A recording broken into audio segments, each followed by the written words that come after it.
everyone doing? All right. We are here. Welcome.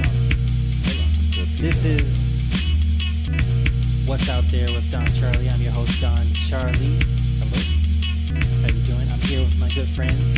Hello. On my left, I have Bruce Lightning. Welcome. How is everybody doing today?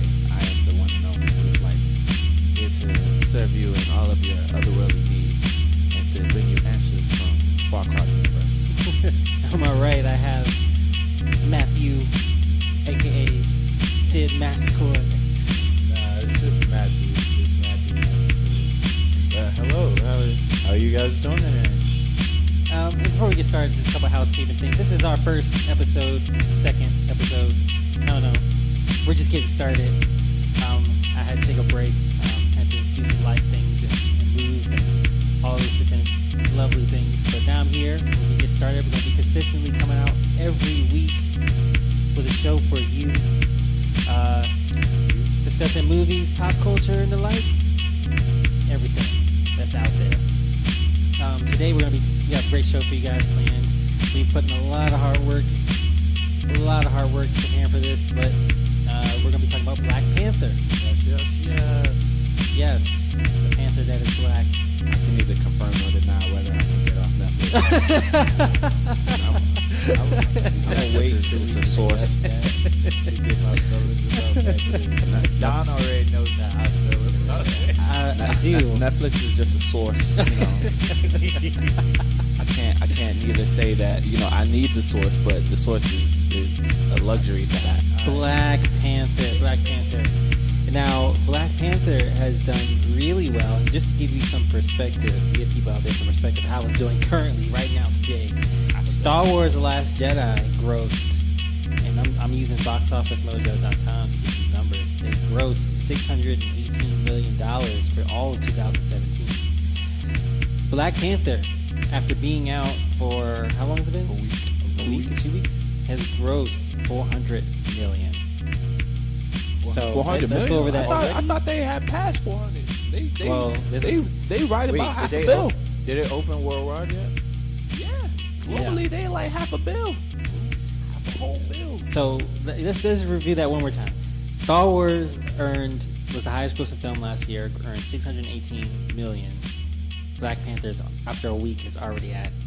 So again, this movie has grossed a ton up until now, and I just figured if I was going to start this show, I should probably start with what's considered to be one of the best films financially, and just to go in depth. Now here, what we do is we go in depth when we talk about movies. We don't do before, because I don't really care if you see it or not. I just want to talk about it.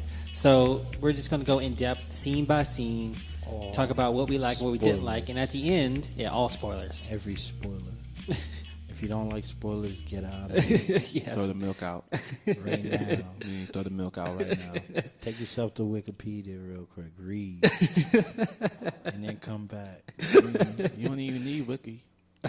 At Google. At Bing. Yeah, we're going to spoil the whole entire thing. Black. We're going to go scene by scene. I went and took notes. Everybody was looking at me like I was weird Take off in the my movie jacket theater. real quick. Yeah, and so we're going to spoil it, movies, and then at the end I'm going to give it a score. What does the score mean? Absolutely nothing right now. At the end of the year, after I see all 50 movies I plan to see this year, I'm going to compare all the scores that I gave everything. And the scores are basically I go scene by scene, and I just basically give points from 2, 5, or 10, negative or positive, to anything that I particularly liked or didn't like about the scene. So that's what we're going to talk about now, and I have my two friends here who are going to help me kind of go through it. Hi, friends. Okay. All right. Okay. So Black Panther. Do you guys remember how this movie opened? With the father telling the story of how Wakanda came to be and how it, existed throughout the history of time that we know it. That was actually great. You like that part? When you listen to the album, like the dust, like how the dust came about. Oh yeah. The hands and shit, and then when the fucking vibranium actually fell, then the 5 arms. Yeah, the 5 arms came. I mean, if you think about it, it was also it was very, seeing it for the second time. I noticed that the sand that we're telling the story is the vibranium, the vibranium that they use throughout the movie. And it was just a very nice and creative, touch on how to bring in the story in a sense, or how to kind of get people who aren't familiar with Black Panther and its history. And, despite it being fictional, it was a nice way to introduce those who aren't familiar with the history of Black Panther, and just kind of give them this quick little summary and put you right into the story, put you right into the action, right into the the gist of everything. And it's great. I also like the authentic African storyteller vibe it gave. Like, when you listen, the first words is "Baba." Tell me a story. Baba isn't a word that Americans use. Yeah, right? Not at all. They don't use that at all. And as it being a word referencing the father, of many different African cultures, I also had the suspicion that it was T'Challa asking his dad, T'Chaka, to tell him the story of home when, he should, but it was kind of confusing because it's like, he should already know. Yeah. He's in Wakanda since he was a little kid. They should be like, tapestries on the wall, all types of different stuff. Like, he should already know the story, but, it still doesn't take away from the idea that children's imaginations, they like to revisit those things. They like to okay, tell me the story about this, Dad. Even though this is the 5th time you told me the story, I love whenever you tell me the story. So tell me this. So it could just be him asking them again. As from a child's perspective, like hey, Dad, tell me my favorite story, which is my story of home. Right. And from my perspective, the first time I saw the movie, I was actually late to the movie. So I missed this entire scene. Damn. So the second time I was like, whoa. Damn. They told the whole story. Because I was like... You're like, what is this? What is all that? Originally, when I first saw the movie, we came in when the kids were playing basketball. Okay. And I was wondering... yeah. Well, you didn't miss too much in the beginning. That was it, because it really went from that to 1992, California. But it's like you don't know what you missed until you missed it. Yeah. I was like, where did the Jabari clan come from? Why were they so separate? And in the story, they explained that, they just never were they apart. moved to the mountains. Yeah. They were like, nah, we're not dealing with your foolishness. Yeah. Straight to the mountains. It was beautiful CG. And I just think we're kind of desensitized to it a little bit. So it Also- didn't really do much for me. I also like the fact that it taught people that, yes, it does actually snow in Africa. There are mountains. Oh, I didn't There even are think about mountains. that. Yeah. There's snow, just like California Snow's has on Mount mountains Kilimanjaro. and snows. Duh. Another thing is, for some reason, I thought that Wakanda was located a lot further south. For some reason. No, actually, Wakanda is a East African. It's an East African country. So, like, Central Western. So originally, this scene didn't do much for me. I didn't write any notes down except for, now I know where the Japari clan, why they were so separate. I thought they had did something to get kicked out, to get exiled, but they just decided they just saw the vibranium and was like, nah. they don't want to deal with these Bammers no more. But then we hop into the scene with Killmonger's dad and his friend, and it sounds like they're planning a bank robbery. Did y'all get that? I think they were like, I think it was like them planning the transport of vibranium, I believe. It never was clear. Yeah, like they were just getting Because ready. they put away some AK-47s or They AR-15s. put the straps up. They were strapped getting up. ready for a caper. They were strapped up. It was a caper. I was going on. like, It was ready. Where were TTG. they? Train to go. But I like they didn't tell us, or I didn't know Sterling K. Brown was in it. Yeah. And it was awesome to see him in it because he's making all of white America shed tears, and it's beautiful. Oh, yeah, and his other He's show. winning every award. Yeah. Yeah. It's Effortlessly. But I didn't like young Forrest Whitaker's face for some reason. Like his Yo. face kept throwing me off. I'm not even gonna lie. When I made the connection I wrote that in the exact movie, same note. when I made that connection, it was like, oh, that was young. Oh my god, bro, I was weak, dog. Like, I was weak. I was like, "What's up with your face, man?" like it was like confusion and anger at the same time. Yeah. But like, Nah, son, it just looked like my man's was disengaged the entire time. Like he just looked, huh? What? What's going on? I don't know. What you say? Nah, I ain't do that. Right, and the kids had confused looks on their face too. I mean, he had a confused look on It's his like- face when he was like, "It's some Grace Jones bitches looking outside. You know what's going on?" Is it me, or do I not get that reference at all? Grace Jones, you know? oh, you don't know Grace Jones? Grace Jones? What? She was like this old model. I mean, she's not old, but she was like this model back in the 90s. She was even in a couple of Eddie Murphy movies. When and She was in you seen Boomerang? hold on. You know what? Come to think about it, I remember where Comic Book Girl 19, shout out to Comic Book Girl 19 on YouTube. She was talking about how she loved Black Panther and loved it because Okoye Michonne's, I call her Michonne, but Yep.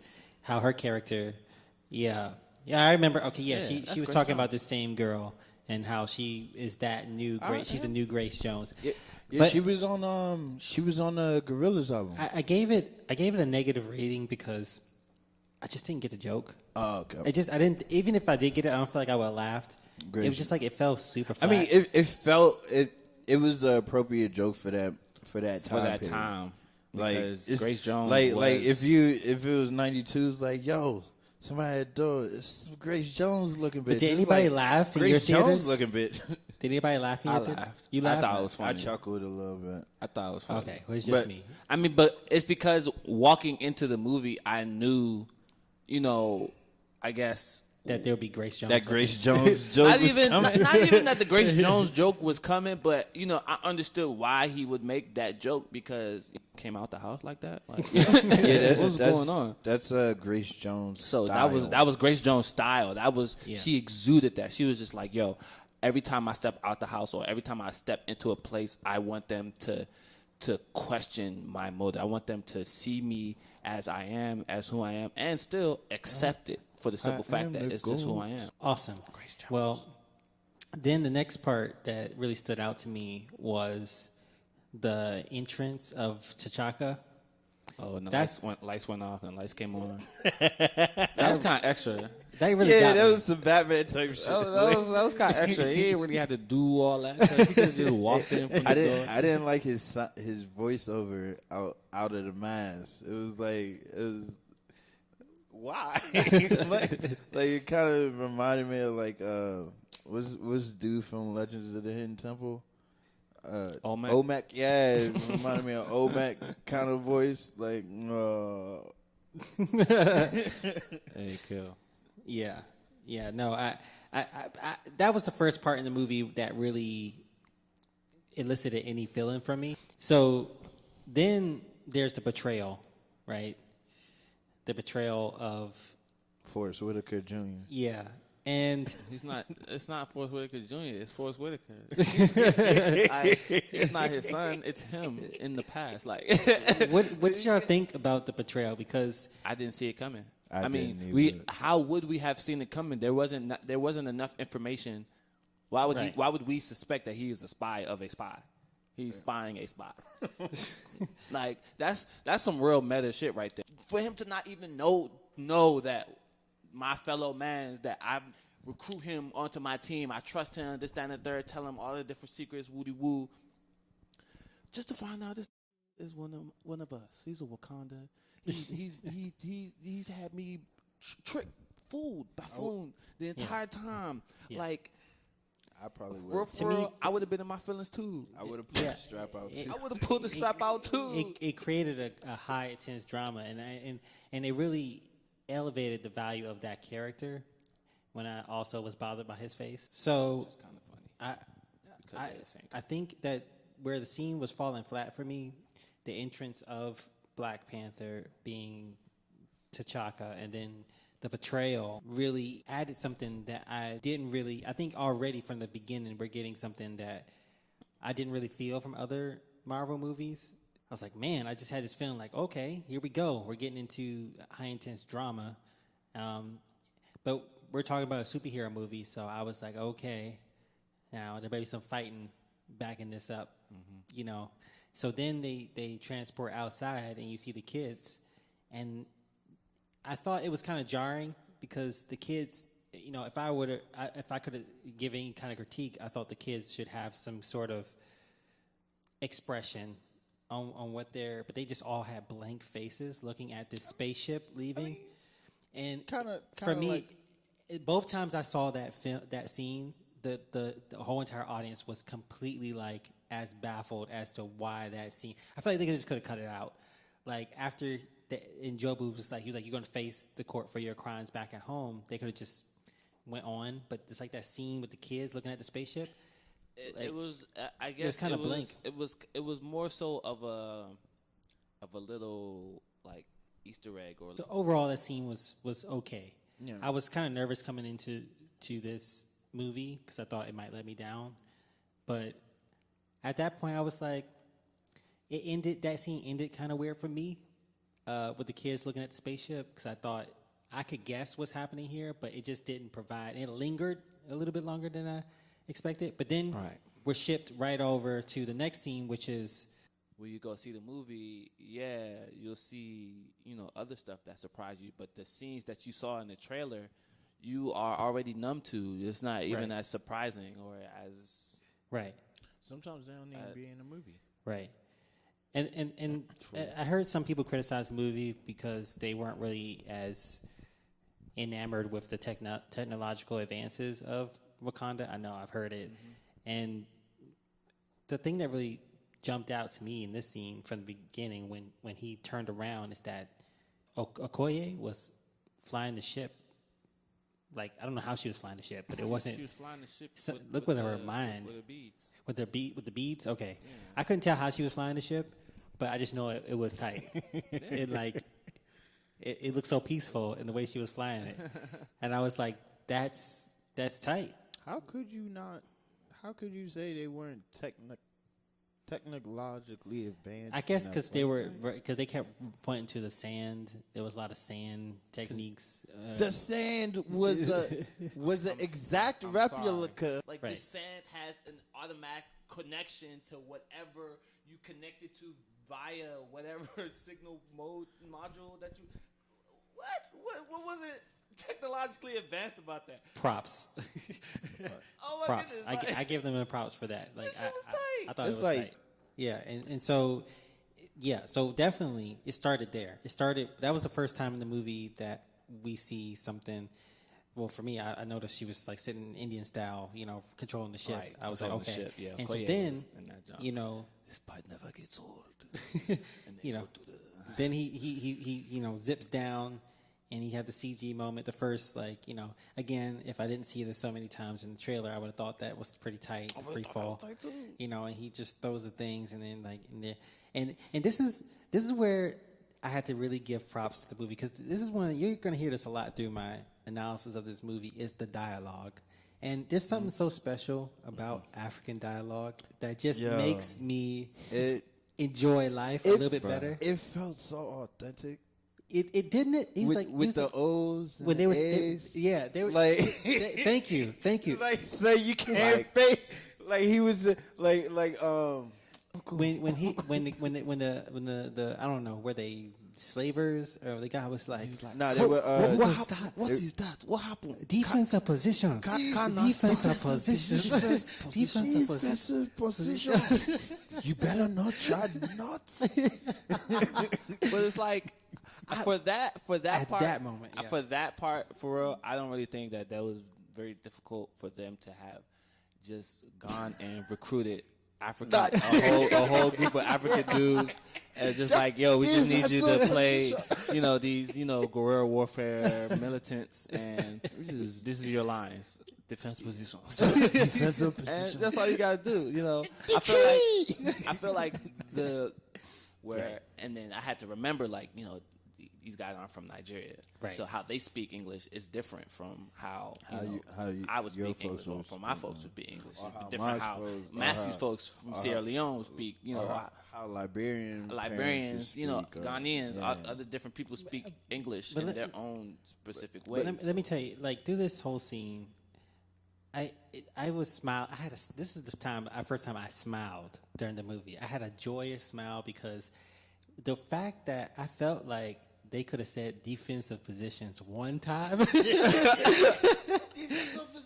It reminded me there was something like that's why the first time I started to feel this like connection, like to this movie deeper, because it reminded me. And I don't know when if I ever felt this in a movie of this, like a superhero movie. Like I was like, because I noticed my dad repeats stuff a lot, so it just reminded me, like it was just something warm about that. Even though these were like bad guys, But They kidnapped a bunch of they women was and a kidnapping- child Right. and a So, boy. Who knows if that was Boko Haram? You know, I part of me wished that we weren't making that parallel, but Yeah. they were in Africa, and I felt like they had to Yeah. touch on it. But then you have Black Panther coming into fight, and this part was hit or miss for me because they had me smiling, and then I'm like, okay, now he has to deliver the superhero punch because we had drama, we had the technology, the look, we had the dialogue. Now I need y'all to bring this action. And we have the first introduction of shaky cam. Oh my God, I couldn't see a goddamn thing. I was so blind. There were certain moments I could see Black Panther doing stuff. Like I noticed the second time he like moved really fast. It was obviously CG, but I he moved think- really fast. But I was like, I don't know what's happening here. I mean, what style was that? It just looked really sloppy to me. Part of me felt like it was they were trying to make it seem like he was moving so fast that they couldn't see him, and they were like being scared, like holding the gun, like where is he? Where is he?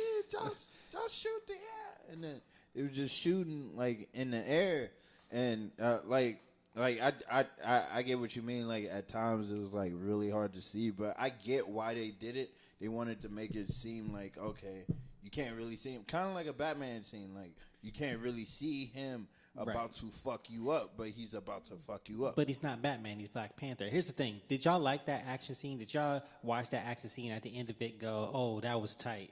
Not my favorite. No. And so, again, there's this heightened level of joy, and then it's like flat. Okay? So now I'm flat again. The action did not deliver the way I wanted it to. He does look cool. Now, throughout this whole thing, I'll tell you. I think him breaking off that side door piece and throwing it at the dude behind him was unnecessary. I think he could have just jumped back and kicked homie to Timbuktu. Nah, Would have been done with it. You know? nah, he's a trafficator. He had to get it. Nah, bro.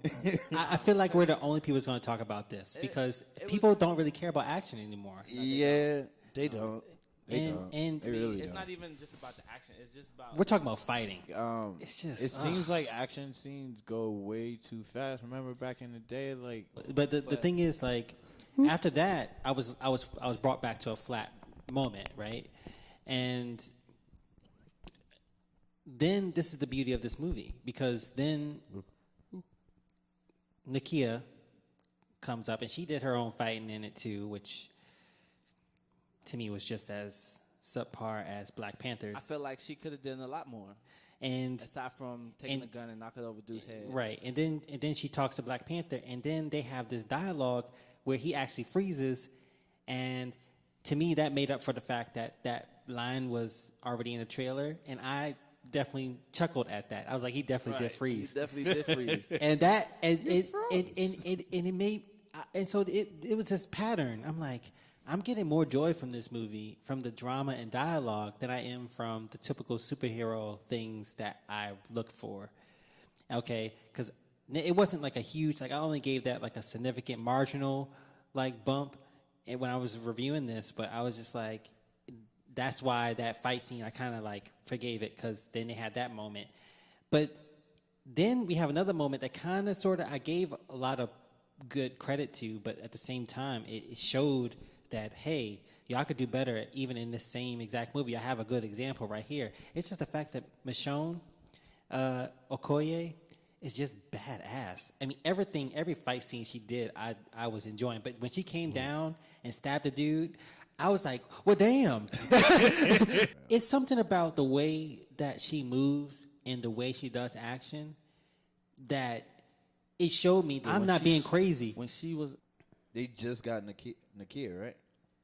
Yeah, but he had to tell Nakia they had to get he's Nakia. about to be king. So that ended that scene. And so now they got Nakia, they're coming home, right? And we get to see Wakanda for the first time. They go through the mountains. Never gets old. It was amazing. it was great. I've heard people say, Wakanda looked beautiful, and I said, yeah, it did. But I'm all about like where stuff is and in relation, like we're about to go in and see this place. And first thing I'm thinking is, okay, where's the Panther statue? Because that's what they teased us with, right? Yeah. Wouldn't it was like... Is that the wall? We eventually saw it. We did. It was lower, right? But I thought it was in the middle of the city from the teaser, right? Mm-hmm. But we saw it in a mountain in this movie. So it kind of threw me off. I mean, it did look beautiful. I was a little desensitized to it, but, I did give that a positive, vibe, And then they reach down and you see T'Challa's mom, which I did not know Angela Bassett was in this movie.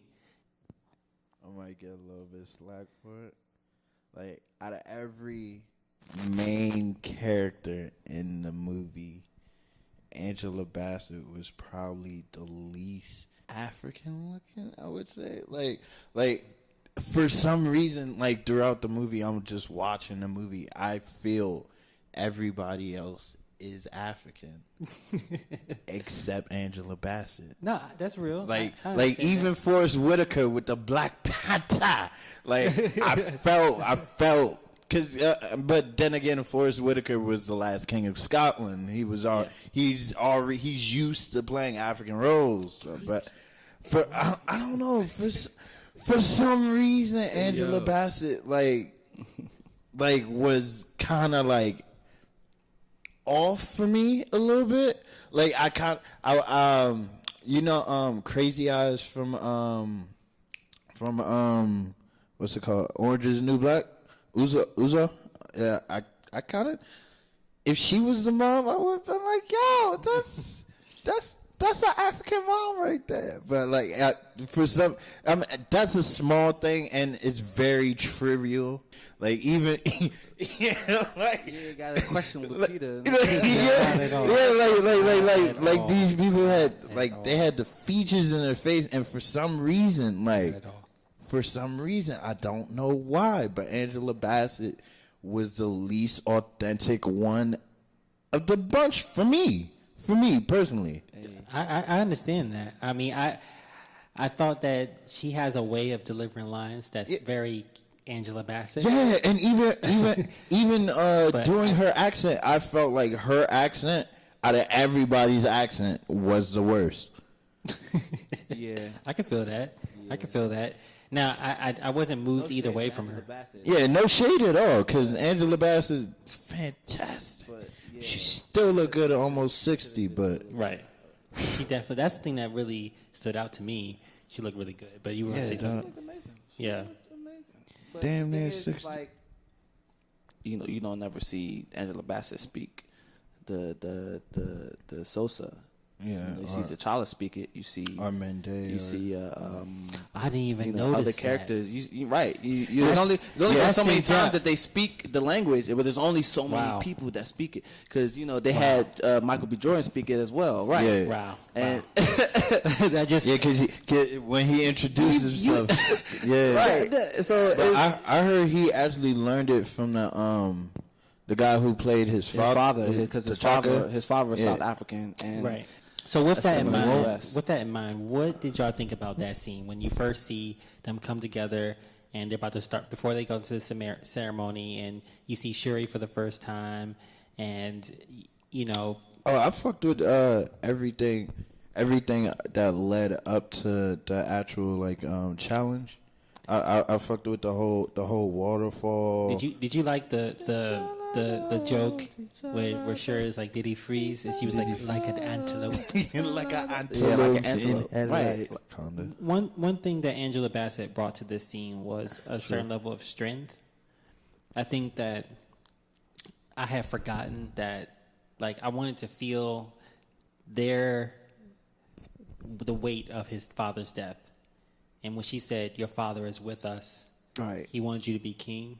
It reminded me, like, oh yeah, that is a thing that we are sad Yeah, about. his dad. Like his dad. Even just that moment where she would tell him, Because like, they had a bunch of jokes before that. right, even when she tells him, like, me and your father would talk about this moment. You know, that was in itself, you know, her displaying her strength. So we've been through the first three scenes, right? And so there was some ups and some downs. At this point, you know, beautiful dialogue, beautiful fashion, you know, drama set up. And then we get to the first time we see. So basically, I remember the movie through. Okay, all right. I was gonna say this. I had no hope in Michael B. Jordan. I was skeptic from jump. I was like, man, he's not gonna play that good a villain at all. Like, I don't see it. I don't see it in him to be that good a villain and to make me enthralled to the point where, like, yeah, he is that dude. And he proved me completely wrong. yeah. From, like, first scene, it was like, yo, it didn't even feel like that was Michael B. Jordan for a second. Right. The thing that really caught me off guard, not only was his dialogue and his demeanor, was one in which he made me buy into the character. It was that his character showed more in terms of how he went about his business, which was, you know, the lady was, in the second time I saw it, the lady was coughing, having a hard time the whole entire, which I didn't notice at first. Yeah. And then he says, "You so worried about me, but you didn't worry about what you put in your body." You didn't notice that the first time? I didn't. And it caught me off guard. And I was like, The first time I seen that, I noticed. I was like, yo, what he We do? got all this security in here, but you ain't To even me, know what you put in your own body. that was, That, it just made this character, it gave him so many more dimensions.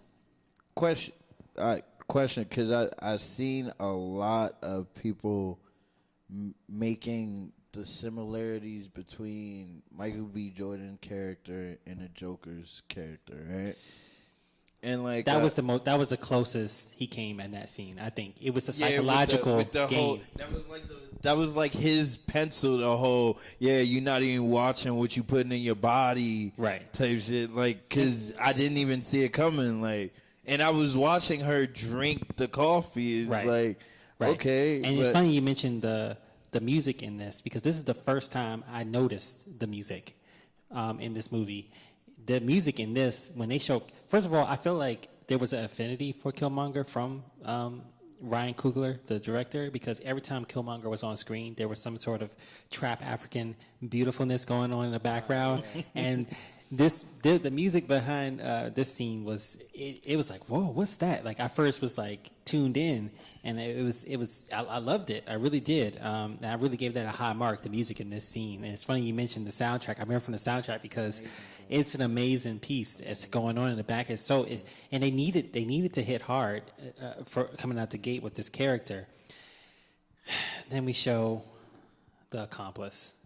What did you think about the accomplice? In this scene, no, the girl accomplice. They kept showing her. I mean, that's how the lady got the thing in her cup. Yeah, If you see where I just thought she was working. where she was working at, she said, "I'm gonna take a break." She's the one that put the poison in the lady drink. Right. Okay, all right, Right. that made a lot more. I understand her role was significant, but her acting being a was so. throughout the- She She just, didn't really have that much. Yeah, she didn't say but much. she managed to overact, even in the little parts that she had. In my opinion, like I was just like, okay, all right, okay, because she had to like. Yeah, she didn't really talk that whole movie. She had that one part in the, like, oh, I'm gonna take a break. She Maybe had that's that just me. part where she was kissing dude in Yeah, when he was getting into the ambulance, and then when she got caught up. And then when she got And then the only line I ever heard her say other than I'm about to take a break is Eric. I'm sorry. It's gonna be okay. I just wasn't feeling her character. But then you have Claw come in, and I was like, okay. You know, he's cackling. Claw was funny. I thought it was funny. You know, he killed the guy when he was walking away. And I didn't think anything of those things. You know, I thought that when he was going to get the vibranium, he was going to be a little bit more tact with it, but he just kind of blew the thing up. Okay, you could have just broken the glass. I don't know why you had to like use your hand for that, but okay. So I gave that it was kind of weird. I didn't get that. And then what y'all think about I feel like there were some scenes here that could have been like shortened or cut out, but you had the scene where he was like, "Nah, I'm just feeling it." When he's talking about the mask. I love that scene. That part. I love that scene because of the mask that he chose. That was pretty much Marvel's way of solidifying that was Eric Killmonger, that he was Killmonger, because in the comic books he has a mask. Oh. True. True. Him the mask and saying, that was how he adorned the mask of Killmonger. I didn't know that. It was nice little nuance to it all. Like it. I was halfway with it. I gave it a positive. I gave it a positive because if you don't know, my rating system is like a +2, +5, +10. I gave it a +2. Like I liked it, but I wasn't sure, like if it was absolutely necessary. But now that you bring that piece in, necessary. Now I like it a lot put more. It on the next time that's tight. Yeah, it was. I feel like that was a little nice MacGuffin. I knew it wasn't like a negative, but I wasn't sure how much of a positive it was. So that's that scene, okay? And then the unnecessary kiss. I guess. Oh nah, man! It was that was the Ratchet Bonnie and Clyde. That was the Ratchet Bonnie and Clyde, and that was Killmonger. Also him. That was him also staying true to his story. Yeah, because he was using her the entire time, right. Using her in the sense of of convincing Claw that I love her. Not even that I love her, but that he was just a regular, human ex-military person that just wanted, the fame and excitement, and right, the regalness of doing whatever he was doing, right. And then coming to find out that there's an entire hidden country named Wakanda, and we got to go find it. Oh shit, I'm trying to do that too, and I got my bitch with me. We about to go do this, yeah, la di da, woo woo, and then my true motives, right, shown. Right, my fangs.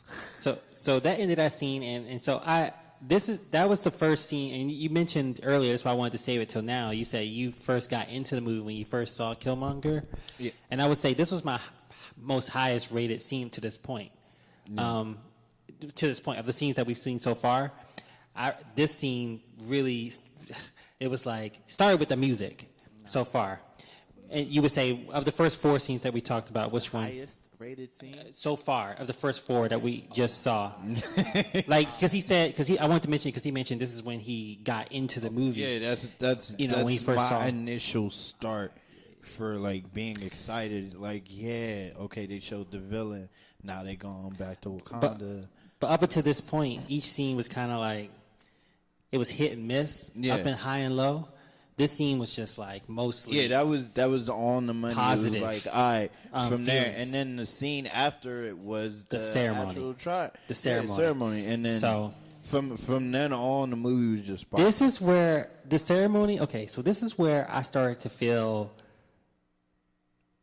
the Black Panther overwhelming arc of like how this unification, like outside of the film, like this ceremony felt like a ceremony for the movie itself for me. Like at this point, when we got to the ceremony, I honestly started to well up a little bit the first time I saw this, because I've seen stuff like this before, but just the hype coming up into the movie and just the technology mixed with the fact that like all these tribes are here and they're all sitting there and they're all dancing. The dancing was so authentic. You got the Kente Club, and you got the ceremony. And I just wish I could watch that scene over and over again, because I started to notice different extras doing different things on the mountain.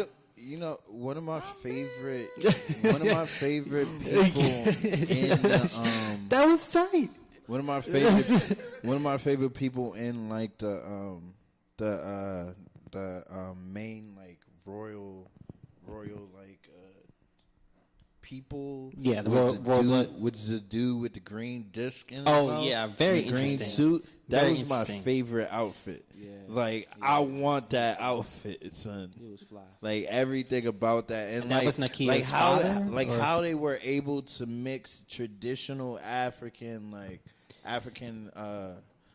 stuff, just different things from different culturally, and then make it like give it like a futuristic, modernized American taste, Right. to like how the whole style of it. I really banged with that. I mean, you saw Sherry dancing for her brother, and Yeah. and it was just like the dance that they were doing. Yeah, Nah, just when felt she something. was dancing with her mom doing the little hand thing, I thought that was pretty dope. But as far as with the crossed arms and the shoulder, the shoulder pump, I felt like that was that is the overall universal, you know, I guess sign or dance of faith.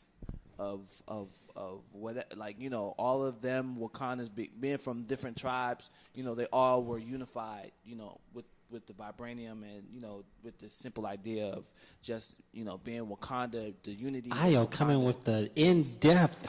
I'm trying Like, to take it. I'm trying to you take it, it's there. The unity of Wakanda is so strong, you know, it's like, you know, even with us playing our different parts, you know, Wakanda wouldn't be as strong as it is without, you know, us specifically in our rightful places. But with them doing the whole like shoulder little, that was a universal thing, because all of the different tribes of Wakanda, they worship like different gods. yeah, they all Oh, did right, something. right. They all worship Yeah. different gods. But like that's the one thing that they all shared amongst all of the different tribes. Wow. Also, if you notice, like how they lived was different too. Yeah, I mean, the border tribe, the mining tribe, the river tribe, they all had different roles that they played into maintaining Wakanda. The border tribe keeping the people out, the mining tribe mining the vibranium, the river tribe actually like keeping sustenance flowing in and out of Wakanda. What was the other tribe? I can't remember. I mean, then you had the Jabari tribe, even though they had They were fishers, you know, fishermen. and they had excluded themselves from, like, you know, the entire Wakandan thing. They still kind of played their part as you know, contenders, Right. in a sense, Right. Because even though that they lived on their own, they did their own thing. They still was part of the Wakandan culture. Where even when my man came out, he was like, "What are you doing here?" And he told him, "It's Challenge Day." Like, what do you mean? Wait. Before we get there, because that. You're there. Well, hold. I want to mention a couple of things. Then we'll come right back to that. We'll come right back. I want to beat you there. Like honestly, So first, hold on. So first we see Forrest Whitaker in his glorious self. He played that role, didn't he? I mean, he was good. what's that They stripped the garb called he powers. had on? The power of the Black Panther. I mean, stripped away. It was so great. Nah, dog. Stripped away. As a first generation African, How do we? for being Do you know the way? The way. You know the way. that's the point. That's I'm gonna be 100% honest. That's literally what I thought of when he said it. And I had to suck my teeth because I was like, yo, I don't know if we were being serious, or if we was paying homage to that joke, or if like whatever. For the simple fact that joke exists, I'm upset. Like, Yo, Ugandan. So let's talk about the part that stole this whole scene, and really this was maybe my favorite part in the whole entire movie. I don't even know, it's up there when the Jabari tribe comes in. Oh my God! Yes. That was tight. I M'Baku mean, is probably my favorite character. No. Wait. Before we get there. I like the quick shot, the quick shot that they did when Zuri asked, does anybody, when they were telling them, the minor tribe, Yes. that they're not going to challenge today. Yes. From the border tribe, they're not going to challenge I today. gave that plus and 10. And the river tribe, they're not Yes. going to challenge. And I looked at Nakia, I was like, girl, if you don't step up. But it was Shuri. Her to rise up and challenge T'Challa and be like, nah, bro. I want that mantle. Yeah, you I was gonna thinking, make like, you gonna make me come back. They put so much hype behind, Lupita Nyong'o and their character. I was like, yo, I felt it in my bones, in my skin, like, yo, she's gonna challenge him. She's gonna challenge him. Like, oh, it's just gonna go down. Even though she didn't challenge him, I wasn't too upset. But when he asked, "Does anybody from the royal blood would like to challenge?" and then Shuri raised her hand, that was a nod. shot. That was a big shot because in the future, Shuri does. Yes. I thought of that too. Yeah. Dog, that joke was funny. But we foreshadowed. But then, she kind of backed up. She played it off as like, oh no, but we all know what's gonna happen. Let's wrap it up. This, that, and the third. Yeah. And then my man M'Baku came through. Was like, man.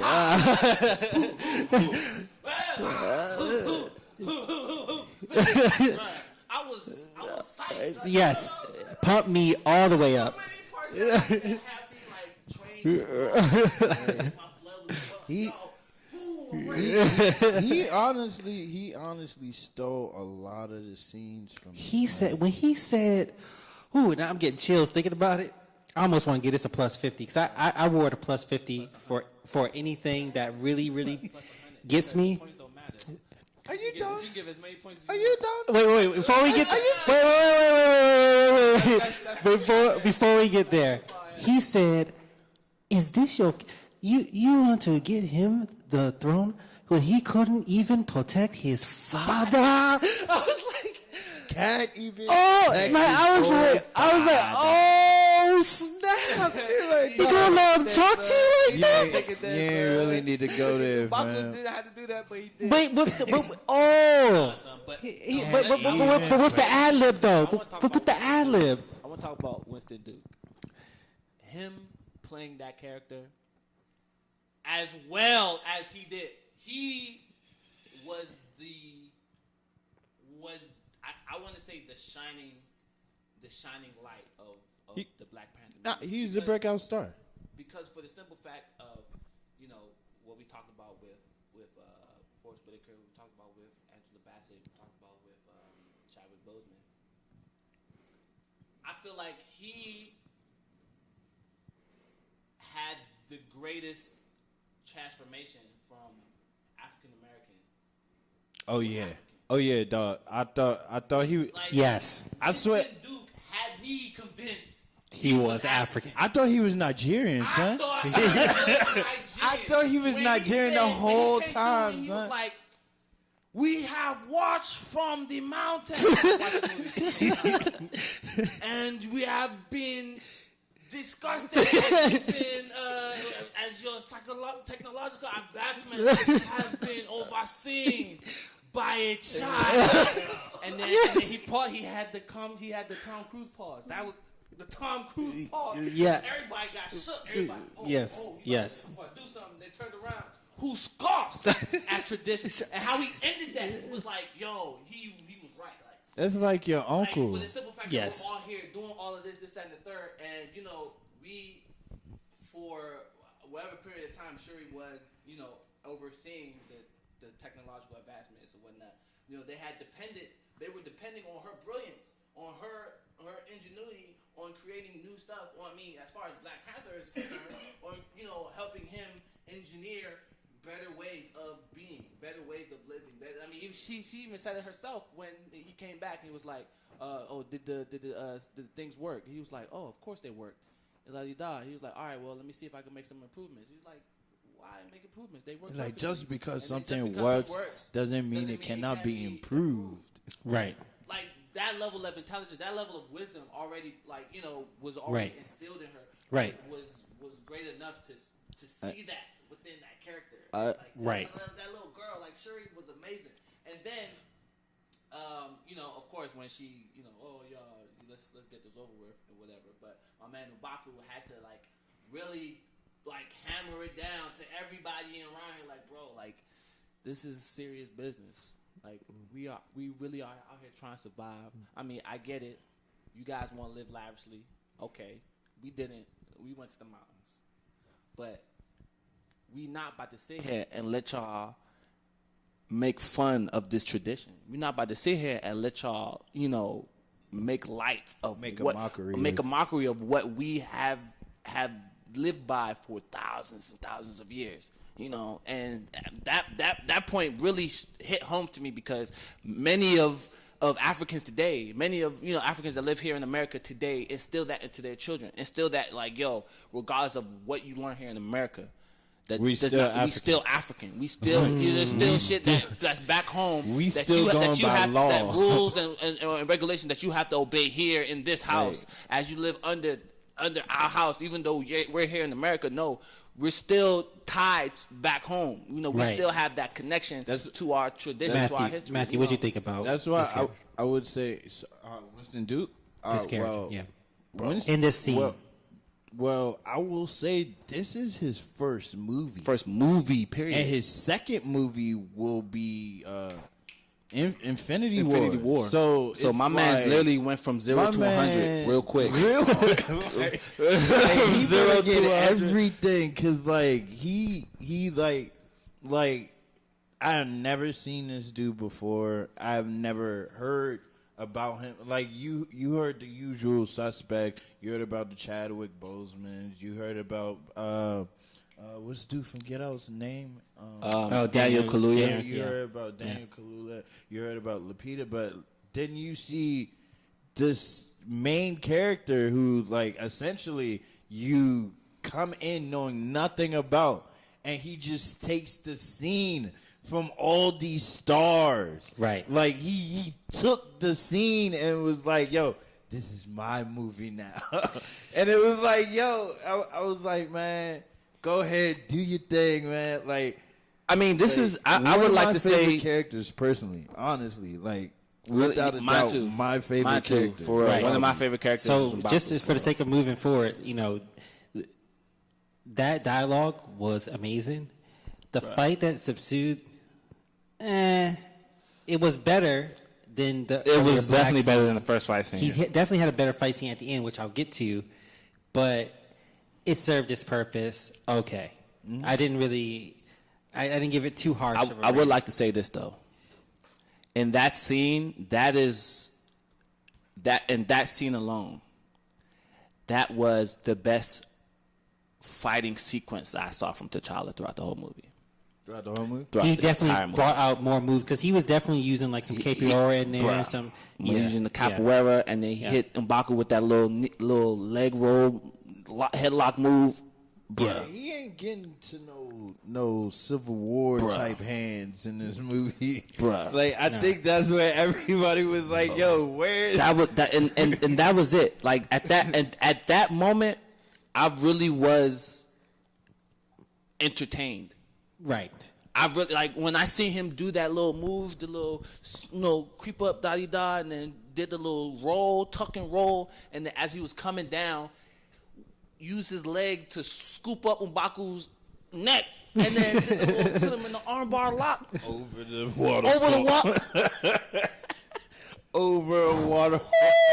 I was like, yo, that was tight. That was tight.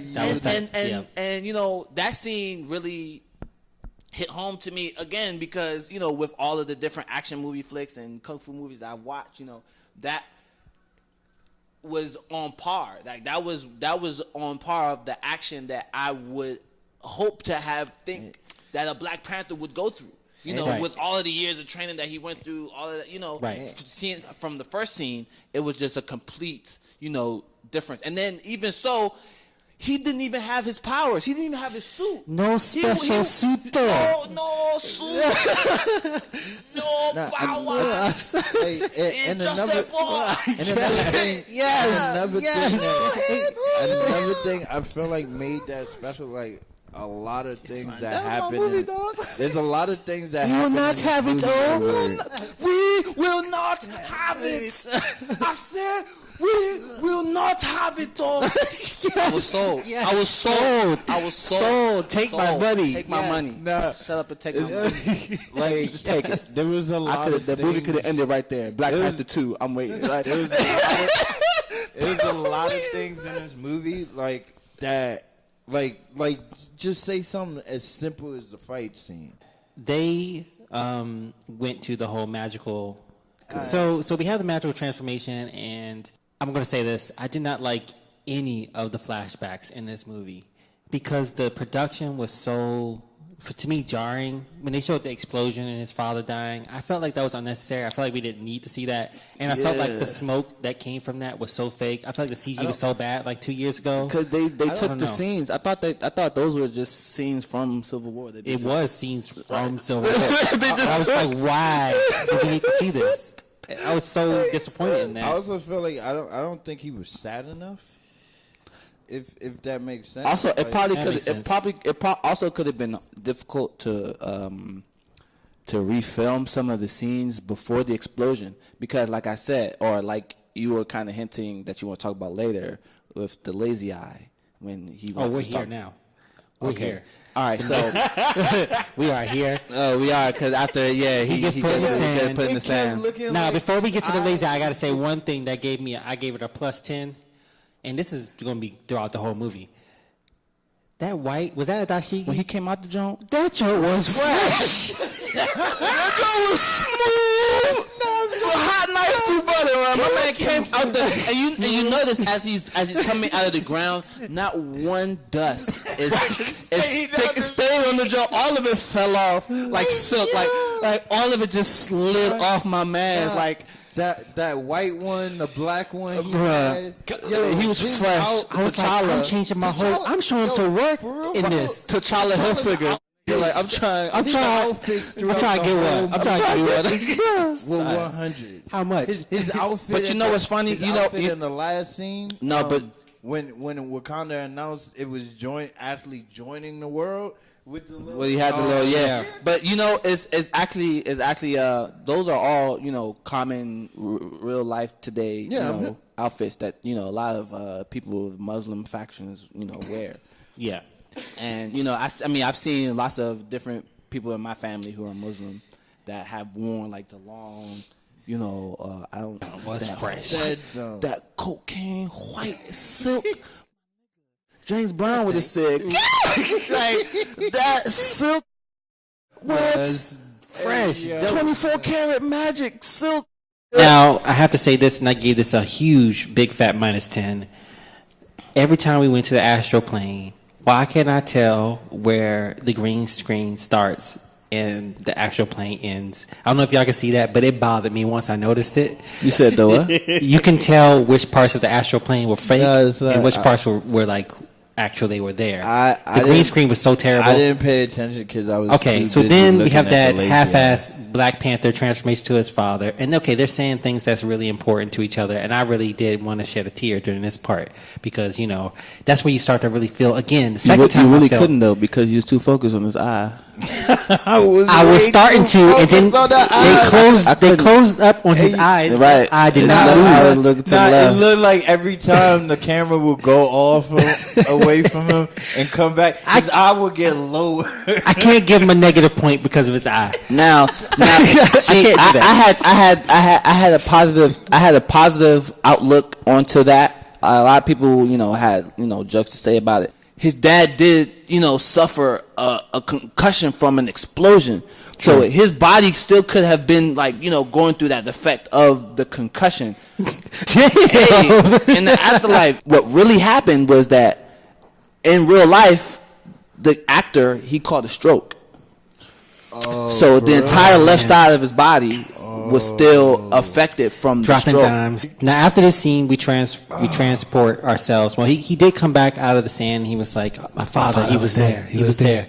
He was there. He was there. My father. I'm sorry, he was there." So then we have Nakia and T'Challa. African. So then we have Nakia and T'Challa. They walk side by side and they're talking. and this is where the kid gives her big speech on how they need how to we can help everybody. Help everybody. I didn't take much from this scene. I didn't really like the dirt road that they were traveling down. I thought they would have like more futuristic roads. I didn't really. I'm sorry, fall I in have love to with the stop you scene. there. Fact check, because if you go to Africa, there are many dirt roads. No, Yeah, but that's this is supposed to be many. a futuristic. If regardless future past, Africa is we all would dirt never roads. forget where we come from. It's all dirt roads. For us to even think that walking on dirt is something, But here's where that dirty, criticism comes in, where No. you talk about the technological advance, people not seeing it. I think this didn't help. They didn't really show. I mean, but it was- Because when you That's- first see Wakanda in the beginning, it's like, whoa. that just proves Yeah, the but see- short-sightedness yeah, but you and gotta- closed-mindedness of those who lived a certain type And of then- life. And then you got to think about it. That was a bizarre street intersection. That was like a whole shopping area, like just more futuristic in a sense. So you can kind of understand why there's no real roads, because that's kind of how Because they those never needed cars. roads are. They were Right. flying. They never needed cars. Right. It's more like a mix of technology and nature, in a sense. Right. So then Claw shows up. I loved and respect, how they were able to show Nakia's character. One opinion that I saw that I really, didn't necessarily realize at first, but when I read it, I really understood. It was like, Nakia was madly in love with this man, T'Challa. Like, they were in love with each other. And for her to even put the lives and concerns of all of the other people that exist around the world over not just her king, but her country, Wakanda. As loyal as she is to Wakanda, even still, she still felt that the suffering of the majority of the other people was still, needed attention. Many characters you see out there that would sacrifice themselves for their love, or they were like, they don't want to lose who it is that they love. Right. Nakia loved T'Challa, but not enough to put his life over the lives of the many people around the world that were suffering. She has the moral high ground. Usually, He had the moral high ground usually, the entire movie. Where they was talking about when T'Challa even tried to compliment her, it was like, wow, you're so stubborn, this, that, and the third. You would make a wonderful queen. Yes. And then she flipped the script on him and was like, no, because I am stubborn, Yes. I would make a wonderful queen. Now, If that's at what I the same wanted. time, right? At the same time, I felt T'Challa played her on that because he was really trying to like find out, did you want to be with me, bro? Like, Right. good boy, son. Like, come Right. on, I gave that a little stay nod. with me, I gave bro. that a I know little you nod. want, so both of them are intelligent. Both of them, they complement Equals. each other. They're Equals, equals to each yeah. other. So Claw shows up, and this is where we found out that Okoye, he like comes up on the intercom, Yeah. and then he says, And "Oh, she hey, my says, king, my okay, love," Yeah, we have to. and then we have to we have Claw's to talk here, about Claw. 'Cause, and then we he found showed out up. that Wakabi's like, "Hey, I need you to either kill him or bring him back. Those are your only two options. You have my word, right?" So this scene, it was necessary. I didn't really, the rhino thing didn't really surprise me. I felt like anytime you show a creature like that in a movie, you're trying to get some kind of oohs and ahs. I honestly haven't felt that since Jurassic Park, so I don't know why they keep trying to do that. The rhinos were like, bleh, meh, I guess. But I was interested in Wakabi's character, his tribe. I'm glad that they ventured out there to where they were, and they gave him his role of, oh, you guys protect the borders, which was important for later. It made sense later, in the movie. And I loved seeing their friendship, because I feel like after where we were, now we see T'Challa and his girlfriend, his love interest, and we see him and his best friend. Mm-hmm. And I honestly could have used, and this is where I would love to see like the 2-hour version of this movie. I could have used more. 4 hour. It could be. There even, was a 4 hour cut of this movie. I need to see that. Even the Ludwig van whatever his name is that wrote the soundtrack. He said initially he wrote the soundtrack for the 4 hour version of the movie. Right. That would have been tight. I mean, because I feel like there was so much more. I would love to have seen like a night out in Wakanda. What? Nightlife in Wakanda? Yeah, I want to see that. I wanted to see that. So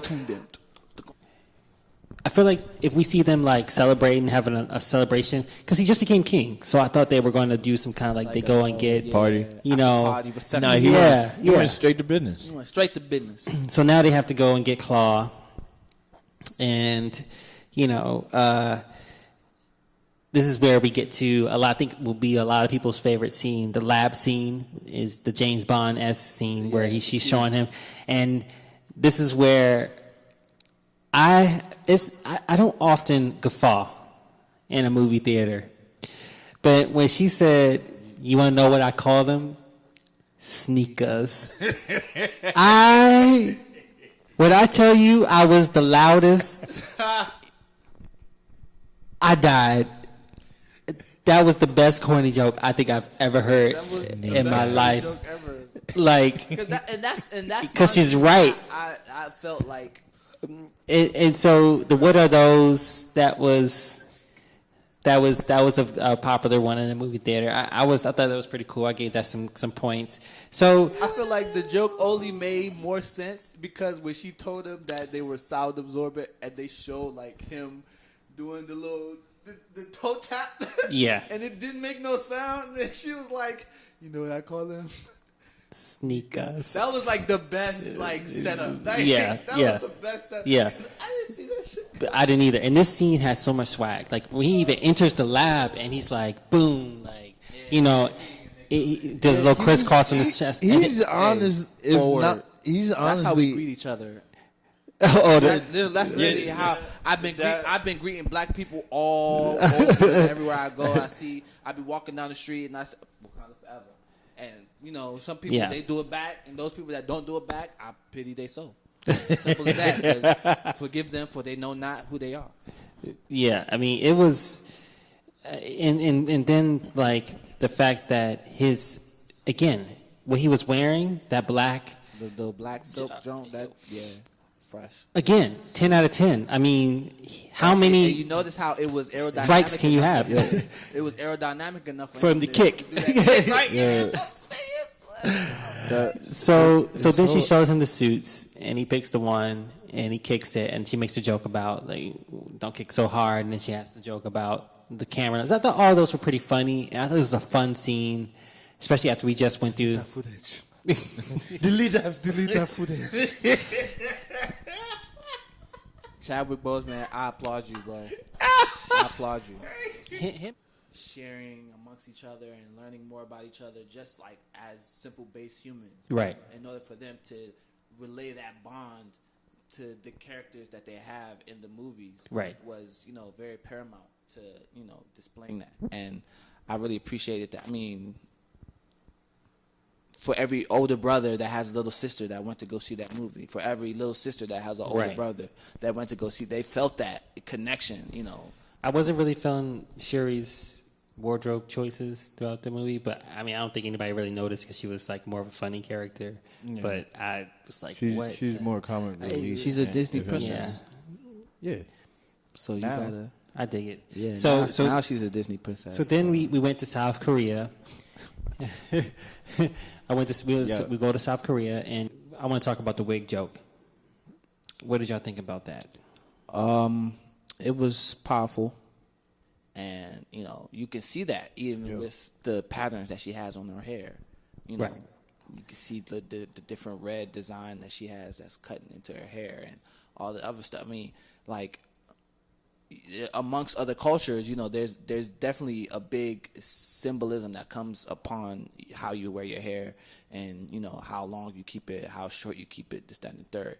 And I guess putting on that wig was kind of like throwing dirt on her image. Yeah. Powerful scene. And that was a very powerful, scene for them, for her especially. Another thing, I go back to that interview. Did you see how they made her?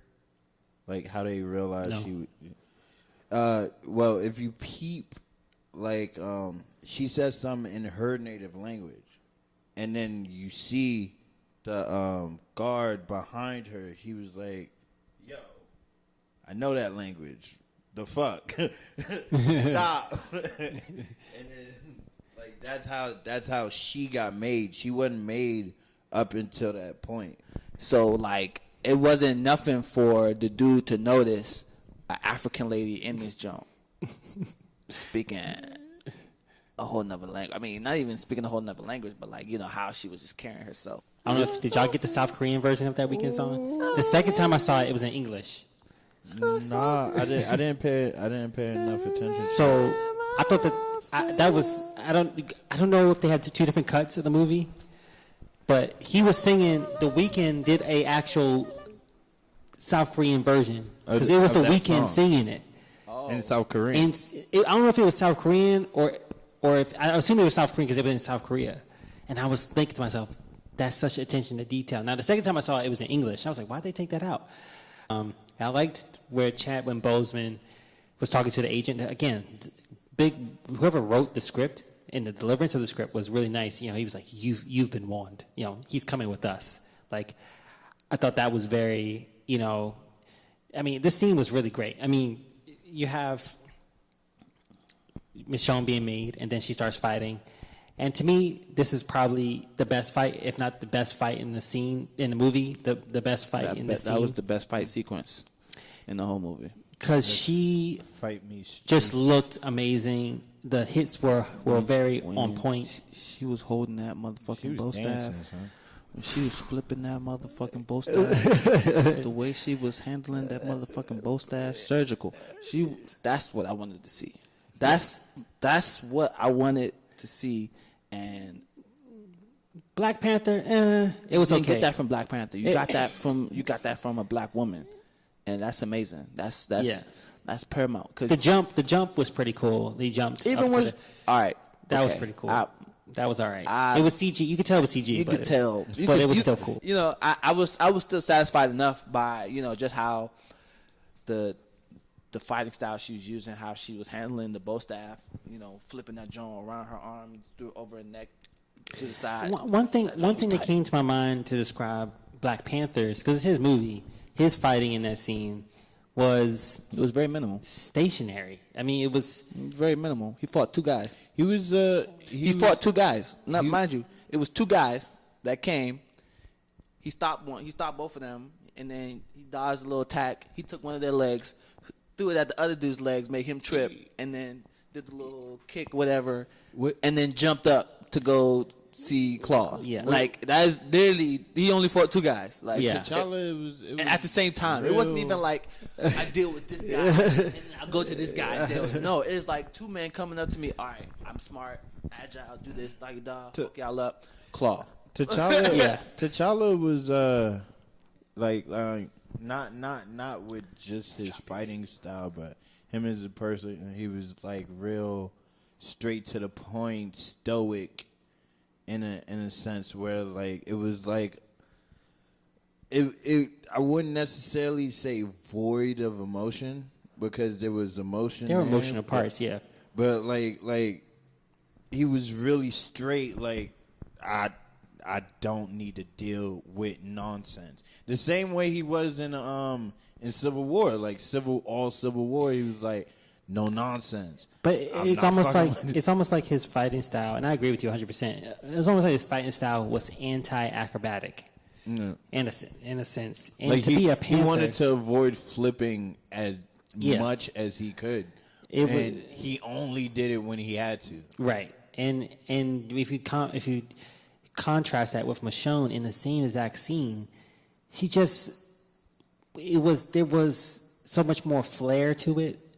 And it just was awesome to see, and I left feeling like, oh yeah, Black Panther, he dealt with them, but I didn't really care to see it. Like, if you're gonna show him, like, you know, just 1-2, get him out the way, and then the jump was obviously CGI, and then he gets hit by Claw with the arm cannon, which was inconsistent with later that happened. Then we go into the car chase scene. Busan Car Chase. That's the name of the track on the album. motion picture album. I thought that was cool. You know, I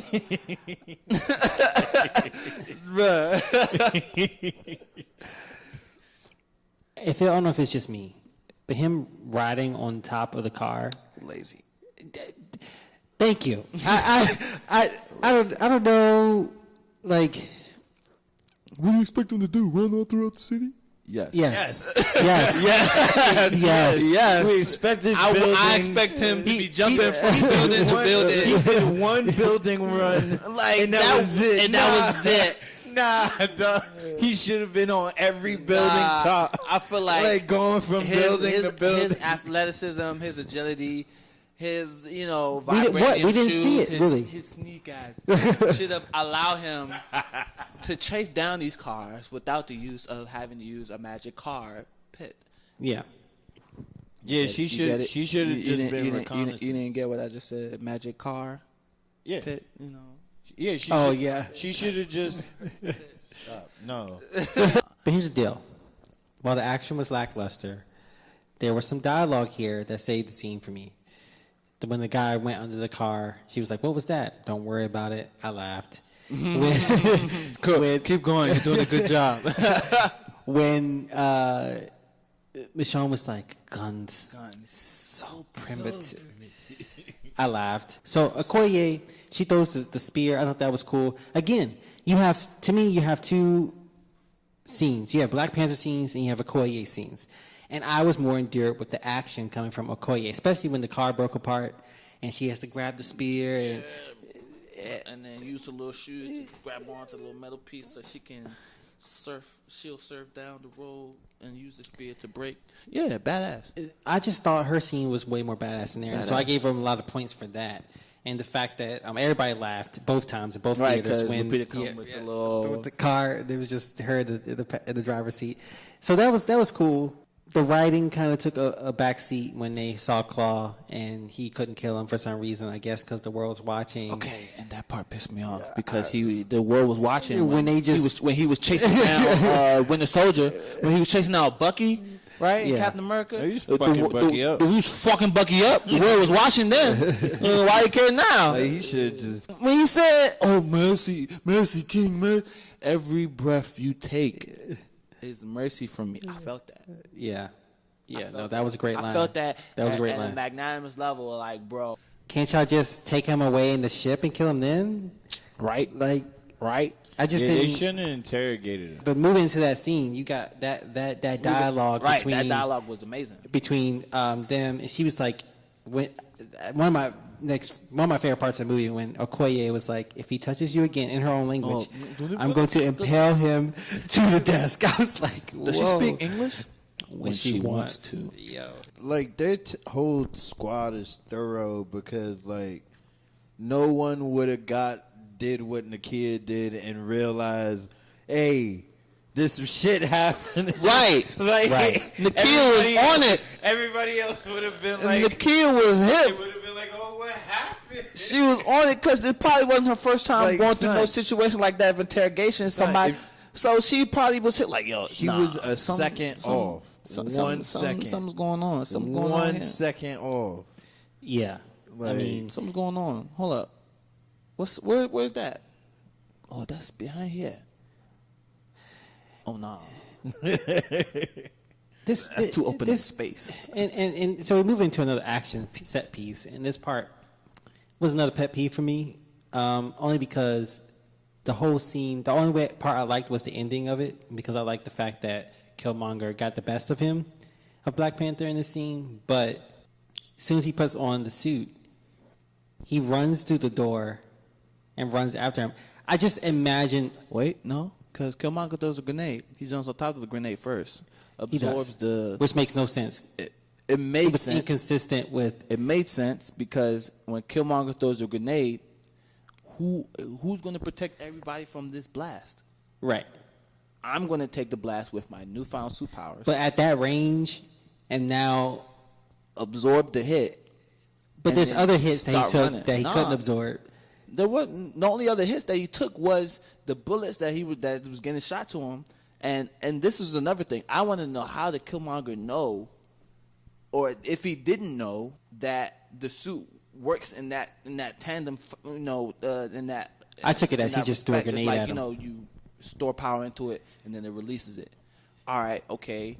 So I'm gonna throw a grenade, or make him build up power, and then when he gets close, I'm gonna shoot the rocket launcher part of the gun to kind of incapacitate him. Like, that was smart, really smart, but how did he know that was going to happen? That was the outcome of the suit. He was and if he didn't know, that shouldn't have worked, to be honest. He did graduate from MIT. He graduated from MIT, yes, but Shuri graduated from where? Where did Shuri graduate from? And she's making these joints out the basement. She's trapping out the basement, man. Out the bando. She's just making up all these suits. And then now my man knows, like, oh, okay, it's a energy absorbing drone that. Did you feel when Black Panther was coming out to get Killmonger did you feel his agility, his heightened agility, his heightened? No. No. It just seemed like he was a regular dude in a suit. No, it was. And I was like, he could have did spin. And then he could have did the spin move. Honestly, Yeah, it was kind of confusing how Killmonger got the best of him. He didn't do nothing Panther-like. He didn't it was just basic, in my opinion, and it just follows the same theme. Like, how many scenes have you gone through now where he had an action scene that was like lackluster compared to all the other characters who were having like Okoye and even Nakia to a certain extent. So that was bringing me down a little bit, not too much. Had her own scene, honestly. That was bringing me down a little bit, not too much. But now we get to, from this point, there was a couple of, from this moment they don't kill Claw, there was a couple points that really got some negative points for me, like having to bring Ross back. I just felt like they were doing things because they needed to do them to fit the story that they wanted to tell. Instead of it made sense. Like, first he should have killed Claw. If he had killed Claw, then Killmonger would never had drop on them. And then, so you let that happen. And then Killmonger has drop on them. Black Panther should not have been defeated so easily. It should have been at least elongated chase scene. Cut out the chase scene earlier, or at least shorten that one and make a chase scene here, and give us the Black Panther chasing after the van. And he could surely catch a van, right? He should. Can he? We seen him in Civil. Did we not see him in Civil War run on all fours? That shit was tight. That's what I was looking for. Why did they not borrow from that? That was the most Black Panther-like thing I've seen him do. And the lack of having that in this scene left me a little bit dry. So then we get to the Agent Ross. He took a bullet for Nakia. And they did this several times with this character through this movie, where they tried to bring his importance up by having him do something. You have him take the bullet, and then at the end you have him, oh, you need to get out of there. You're in danger. No, I'm going to stay here and finish this mission. So, it's more so. It's more so of them trying to incorporate the character into the story because But it felt like that's what they were trying to do, is incorporate the character instead of naturally. Everett Ross is the main character in the continuations of different Black Panther stories that they have. Everett Ross is an occurring character, and if not one important character as well, who also very temporarily assumes leadership of Wakanda. And not a lot of people know this. A lot of people watch the movie and assume that after seeing that movie, that would make me upset if he ever assumes any type of power in Wakanda. But the thing is Shield. Everett Ross. He's a Shield agent. A lot of people don't know that. But can't they drop that? Look, listen what I'm saying. But a lot of people forget that this is a Marvel movie. This is a comic book movie where all of the characters are in one universe and they're intertwined in this, umbrellaing story that happens. That because there's a reason why that they're even making the Black Panther, because Black Panther is part of the Avengers that fights. Right. Let's get, because these are several scenes that I really didn't like. So then they fix Everett Ross. I'm just like, okay. And then this is my least favorite Eric Killmonger scene. I thought it was tight that he had to sacrifice his love, but I thought it was very weak. He ends up shooting Claw. This scene was so weird. The other dude killed the girl. It was so Claw weak. just went out. It seems like they shot the scene last minute or something. I expected Claw to put up. There was no fight whatsoever. What it reminded me of? Didn't have nothing to fight with. His arm was gone. That is But you know what it reminded me of? It reminded me of the Shocker scene in Spider-Man, It was kind of like, meh, okay, that happened. It was like 2 seconds of tightness, and then it's done. It was so unsatisfying. I just thought, like, really? Like, that was my actual comment, like, in the movie. I was like, he's hiding, he shoots, and then, oh no, pop, pop, pop. I'm like, really? Yeah, like, okay. It would have made more sense if I think he should have took Claw alive. I could think of several things that have been I feel tighter like than that what would actually have been happened. him as well. But I don't think there was a way that he would have got Claw to Wakanda alive. I don't think Claw would have sat there. He would have tied him. Well, let's see a over the fight ocean. then. Let's see a fight Right. over the ocean in the Right. airplane. Let's see a fight. I want to see a fight between Claw and Killmonger. I wanted to see that. And you could have showcased Killmonger's fighting style here as well. And so that really let me down. But then we get back to the garden, and this is where Forrest Whitaker comes back. Yeah, T'Challa approaches Forrest And we Whitaker learn about- that scene that they showed us in the beginning wasn't the whole story. Right. And then we go back to I am your king now. You know, that part. And then he hit him with the, show him who you are. Right. Right. that part was funny. 'Cause he was still kind of like stale faced as he did it. It was just, My favorite Black Panther fight scene in this movie was T'Chaka's. When he pulled the gun out and T'Chaka came in and chest. I was just chest. I was like, Put the paw on him. Just one. I came in and saw my father, saw my daddy with I Panther honestly claws. felt like there was still a conversation that they should have had right then and there. I don't think Njobu should have just died as quickly as he did. I really felt that Njobu should have looked T'Chaka in the face and told, like, there was a report like, yo, you will regret this. Or like, you know, this will be the undoing of Wakanda, some shit, la-di-da, whatever. Like, I felt like there still had to be. Mind you, right. like, this is my blood. Yeah, they brother. should have made it way bigger. They should have made he that scene a killed his whole lot brother. bigger, son. It's like, They should have talked like, a lot like, more. Yeah, it of should have been a what whole happened. conversation while he looked into his dying brother's eyes. Like, I'm sorry, brother. You're not sorry. You will pay for it. Only Wakanda is sorry. And then, you know, like some real deep foreboding ass shit. And, you know, and I guess that would have been, the prophecy that would have, you know, been Killmonger coming back to Wakanda. Right. To, you know, unleash his revenge or So, whatever. so then you have, you know, what I thought was a great scene between Forrest Whitaker's character, Zuri, and Some things. and T'Challa, and he's like, a couple of lines that stood out to me. You know, we had to maintain the lie. You know, and we left him there. Yeah. Like, it was so cold the way he delivered that line. I was like, I got to give Forrest Whitaker his props there. I mean, that was a powerful scene that needed to happen, especially since I felt like the last 3 scenes before that were like Real dry. scrambled, dry, and just didn't really hit.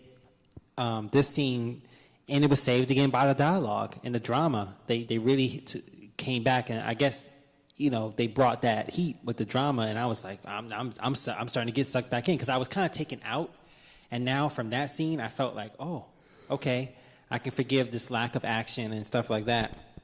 And then Ross wakes up, you know, and he's talking to Shuri, and she says, I think she says, "Don't touch anything, colonizer."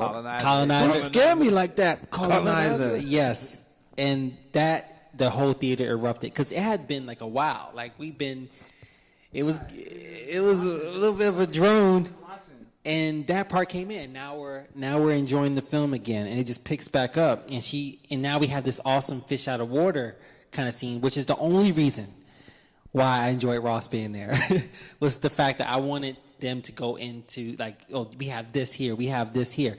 So then Black Panther was talking with Nakia on the mountaintop. Beautiful scene, beautiful shot as they come up and they're talking about the fact that how his disappointment with, you know, what transpired with the information that he learned, and she's basically saying, you know, you can't, you know, blame yourself for the past transgressions of, you know, they're not your fault. Mm-hmm. I didn't really get anything from this scene, and so then we move to That's when Eric Killmonger approaches with a claw. Yes. for the tribe. No, this is after. Like, No, this is right. This This is when they get back to the throne. That's They have when to get in touch called with him. in because Yeah. T'Challa turns off his little Okoye beads or whatever. Yeah. And Shuri is the one that finds him. Yes. Because she has the secret brother sister Okoye bead that they got. Yeah. It's like, brother, you must come now. Yeah. And so while the last couple scenes I was at a lull until this part. So this part, they bring him in, and this is what I would say is the part that really made me understand that Eric Killmonger was vying for, in my heart, the best part of this movie between him and Jobu and Baku. and Baku. Sorry, my bad. It's hard to remember these names. So the way he came into the throne room and the bravado he showed and the banter between him and the royal court and Black Panther himself was very powerful. He came in like he already owned the junk. Yeah. Like, And, it all boiled up to, ask me who I am, right? And this is where it's like such a powerful scene because just even the dialect, I'm enjoying the dialect of the African people in this movie that they're portraying. That Eric Killmonger has such a familiar accent, and it was so easy for him to not be believable. But here, I understood that he sold me that he was coming for the throne and that he was about to take it, like right in this scene or soon. And when that one royal court member asked him, well, who are you? And he was like, I'm in Jaka. And he just... Jaka and then the music starts playing. Bro. In the jump. like everybody getting distraught. What the hell? What are you talking about? And I'll add it what post. do you even mean? I don't even know you for real. Like, yeah, it was like that point in time. It was Man. like, yo, shit just got real. Yeah. I mean, he said it with such conviction, and this is why I give Michael B. Jordan his props. That moment is when I was like, man, wow. Yes. Letting it play, I will sit and listen to this and wow, I'm kind of playing the conversation because this is literally when, and this Yeah. way, I am in the shotgun and in trouble. Yeah. Oh, y'all some bitches. My dad, your father's a murderer. Fuck everything, everything's a lie. Oh, y'all some. In terms of if we're just looking at the culture in which he comes from, that might have been one of the greatest drama pieces. It's almost Shakespearean. It was Shakespearean. It was beautiful. Oh, I was just acting it was perfect, and I was just like, wow. And then they cut to Black Panther, and he's like, T'Challa, he's like, I will accept your challenge. I was like, that's it. Tight! Oh, that was tight. It was just tight. It was just, and so there had been such a lull, to this point. The last couple of scenes, I haven't really been enjoying myself. It was some little things here and there, colonizer, little things. But man, when he said that, I was jolted back, and I'm like, okay, I'm back. I'm here. I'm ready. Let's go. We're about to do this, right? And so I gave that huge props. I mean, that was the second moment in the movie where I was just from when we had M'Baku to this point, those were the two moments where I was at my highest peak of enjoyment. Right. Right. So then we get to the challenge, and that's that whole dialogue while they were fighting, because the fighting was. I mean, he was getting whacked that whole fight. No, he wasn't. It wasn't. Most of that fight. No, he wasn't. Other than the one slash. But the thing kept coming to my mind was the fighting is not fast enough. It's just, I don't know if it's that they're not good fighters or that's exactly the reason. It just wasn't. Had it been Michael Jai White versus Wesley Snipes, it would have been because amazing. Remember, we just came from one of the greatest drama buildups I can remember in a while, and this magnitude, and I expected the fight to equally match that. But it wasn't the fighting; it was a dialogue in between. You know, he took off his shirt and he was like, "I've killed." You know, he's like, "I've killed all just for this moment." And from that moment where he said, "I'm in Jaka, do this fight," his dialogue was just like he was just like you knew he was a threat. Like he was coming for this, and it just culminated in this better than the first fight, but not quite as entertaining as I wanted it to be. But he kicked his ass nonetheless. Yeah. And when he was saying, "Is this your king?" Is this your king? I mean, just the tone that he brought. Is this your king? Nah. Because I heard Michael B. Jordan saying, like, to get into this role, he would, like, he method acted for this role.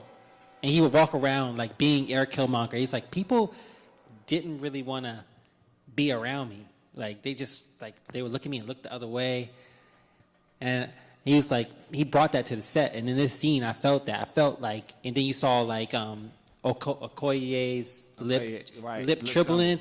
Like, man, I felt at this moment, and this is what Ryan Coogler said he wanted to do. He wanted us to feel like he may not, like Black Panther may not make it. And I knew he was going to make it, but Michael B. Jordan was so important to this scene to make us feel the terror. And I felt the terror, and I was really appreciative of that scene. And when he threw him off, it was a beautiful CGI moment, but he threw him off the ledge. I was like, he died. In my mind, he just... Yeah. He's dead. I'm your king. He's dead. That's a dead man right there. Like, the movie. So I was just like, how they going to bring him back? And then... he sees his father. Eric sees his father, Yeah, and then he gets up and he first. burns the place. Which was a beautiful shot, by the way. Of everything burning, that was a beautiful shot. It's a song on the jump called Burn It All. Yeah, that music and the music. Then it's with the Eric Killmonger music throughout here was just fantastic. I thought that the scene with his father was pretty inconclusive. I didn't get what I should have got from that, and so I'm wondering what you guys think about that scene and what did you get from him meeting his father. And I want to say I have Eric Killmonger music like all through, like plus 10, like all throughout this whole thing, like music. Yes, music. The music is beautiful.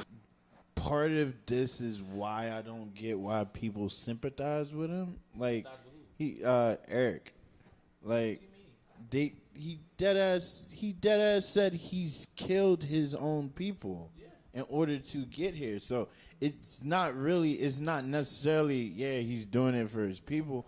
Honestly, he's doing it. He's honestly doing it for himself because you do what you got to do to get to where you're going, my brother. He's angry at Wakanda, but I wouldn't say, in the end, I wouldn't say it was a mission for his people. It was a mission for himself. It was definitely driven by revenge. It was driven by as revenge. A mission that is for his people. It was driven by revenge, yes, but for his people. But at the same time, people sympathize with him because people feel that exact same way. People do as being black in America, just to feel any type of success, you have to do certain things that are, one, outside of your comfort zone. You have to appeal to people that you hate. You have to set aside your own morals in order to sustain a momentum in which you can generate income, generate whatever it is you need, and also still be a citizen in this country, and then even still doing all of that, being black prevents you from the luxuries that a lot of people in this country who are rich, who have those things, don't get to have.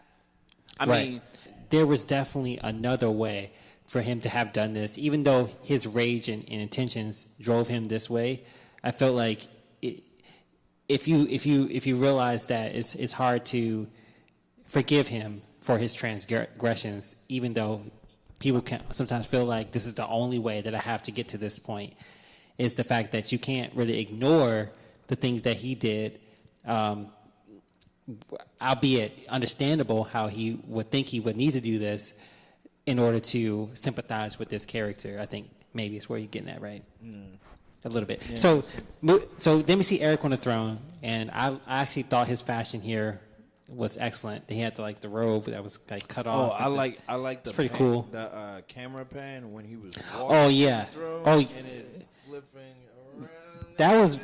Thanks for mentioning that. I definitely noticed that as well, and I was like wow. His the camera pans was yeah, dog. Like, you know, from the point where he sees his father, and which I still think was a cool ass, you know, depiction as far as the astral plane being different for the person that goes there.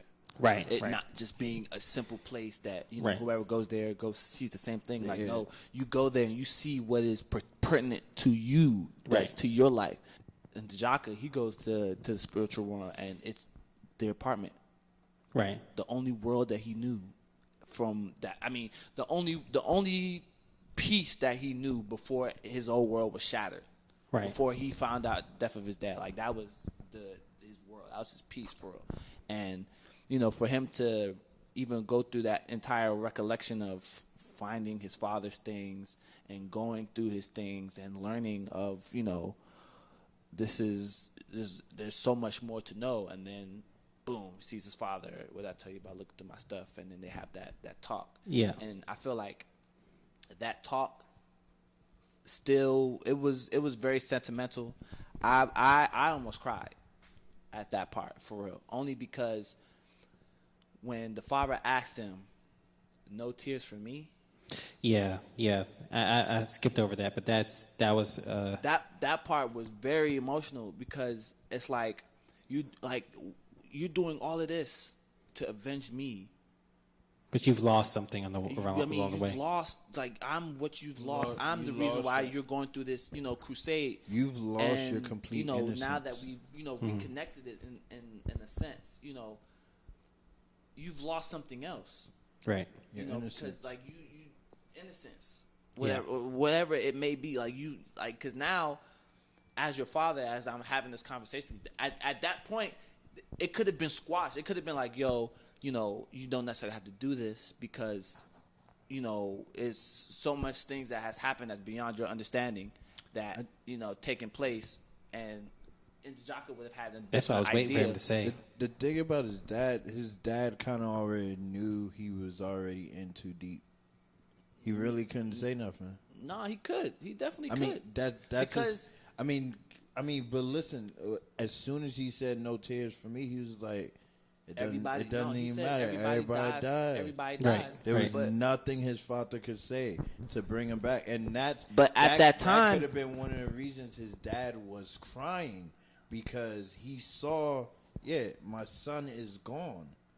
I'm never I never got the chance to be in your life, and look what happened to you because of it. Obviously, this scene is very impactful. You have two unique perspectives you get from it, and it's like it definitely impacted, I think, everyone. The contrast between that and the earlier scene.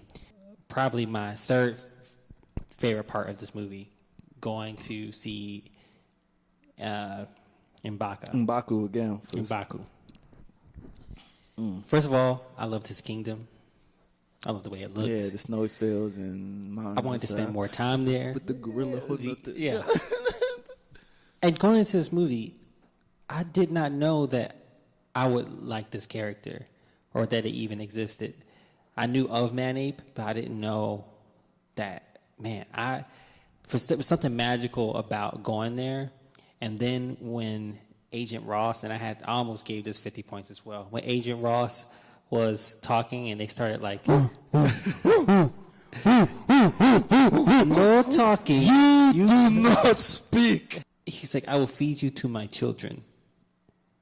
I'm joking. We are vegetarian. And then when he started laughing to himself, like he was having fun. That moment was so us. It was so.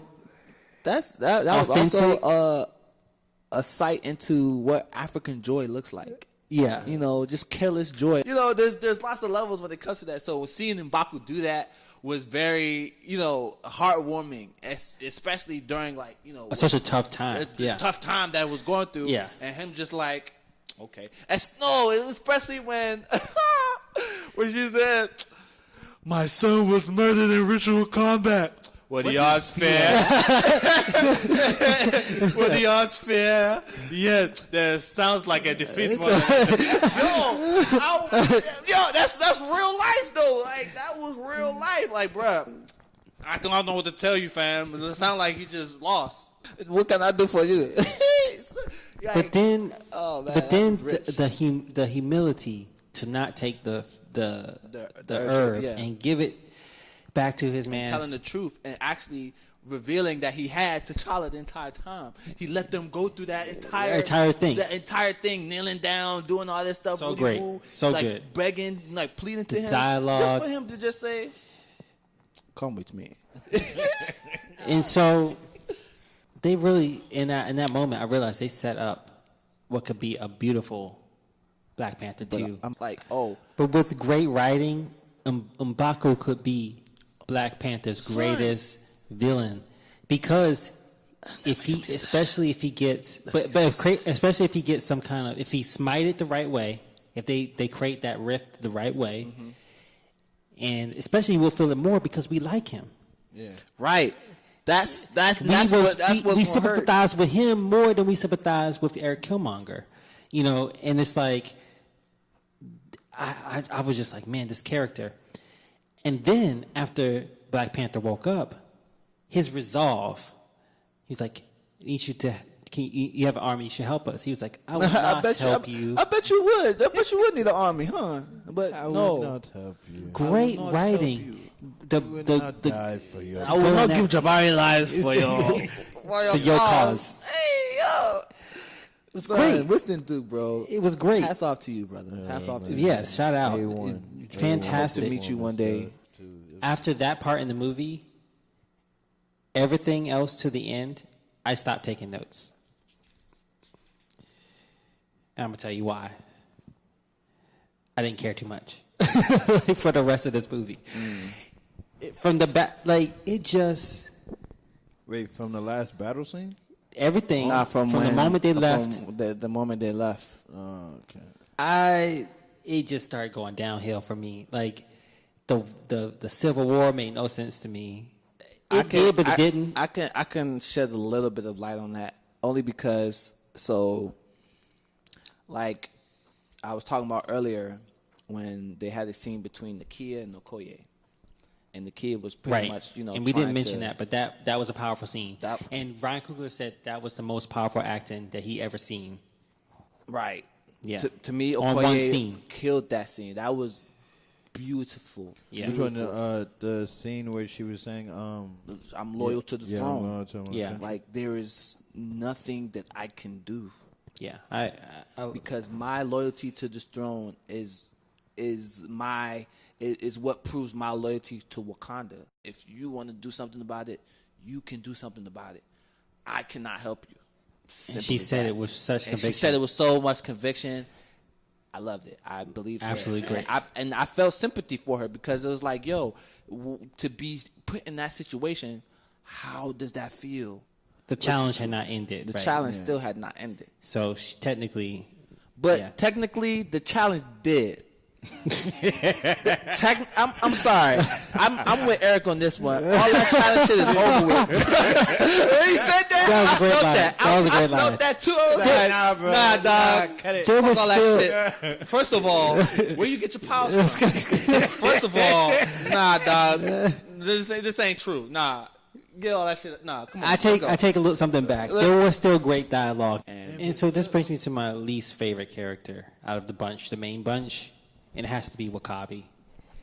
Like, it wasn't that he was acted poorly. I just think the writing for his character had him so... I love the scene where he was like, "You're just more of the same." I love that scene, right? Oh, yeah. But after that, it was kind of like... T'Challa. Where's Claw? Where's Claw?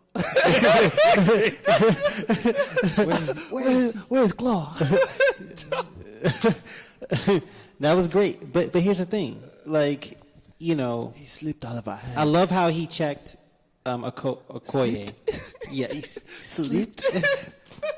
How could he? Slipped. It was he did well. I just thought he needed more to explain his character to me. Maybe I'm missing something, and correct me if I'm wrong, but that last scene had me... First of all, the action was not that good. That's just off the top. So I was already looking at everything else. Like, I'm not paying attention to this. You're not looking at the main fight. You're looking at the background fights. There was one thing that Black Panther did when he, like, jumped up and double-kicked that dude, but then he got hit by a rhino. Like, I thought that there could have been more to that scene. Like, right before he got hit by a rhino, he actually jumped. The only acrobatic thing he did, like, he like jumped and like double kicked this one, like two. No, he did another when he was first running up to them and they put the wall up and he jumped over the wall and then did a shockwave. Everybody. And then I know it was cheesy. Take the rhino down. He took down a rhino. Yeah, with a one. He took down one. First off, it was 3 rhinos. I'm sorry. But you don't do all of that for 3 rhinos. I thought it was about to be a whole legion of rhinos that came out, but it was only 3. The horn was tight. And he took that. No, see, all right. I have a gripe with that scene because Daniel Kaluuya, I love you, bro, but the way he stood up on that rock, it made me giggle, son.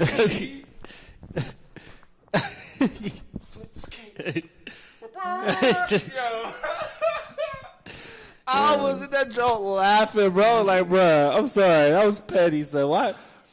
Oh, I lied. There was one more part. The whole fight scene between Black Panther and Killmonger was... I could have fell asleep. But... yeah. When... the scene when it was falling was... M'Baku, when he came back into the fight... And he lifted my man's ass. The might of the Jabari! First time! That was tight. I want to raise the idea that I don't think it was M'Baku's idea to go back into that war. I think M'Baku and T'Challa's mom, which is not his mom, really, that's his stepmom. T'Challa's mom is really dead, and his father remarried, and his sister is the daughter of Ramonda, Angela Bassett's character. But I would like to raise the question that would make sense why she don't look as African.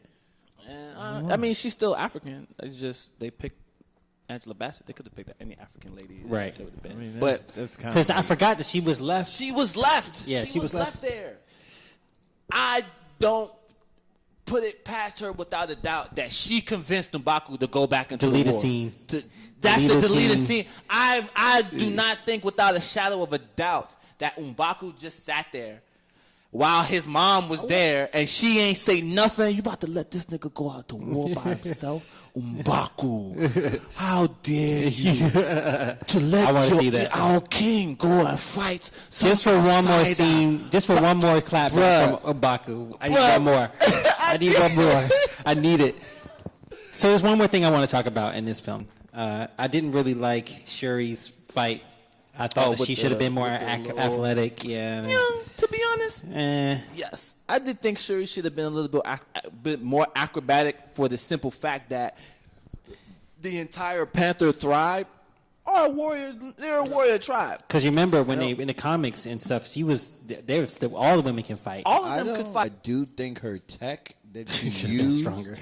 It should have been a lot more effective. Here's the thing: they needed to get Killmonger and Black Panther together. Okay, so they had that weak scene when they're all just like hitting him, and I was like, in that moment when they're all hitting him, and I know he's about to do a shockwave.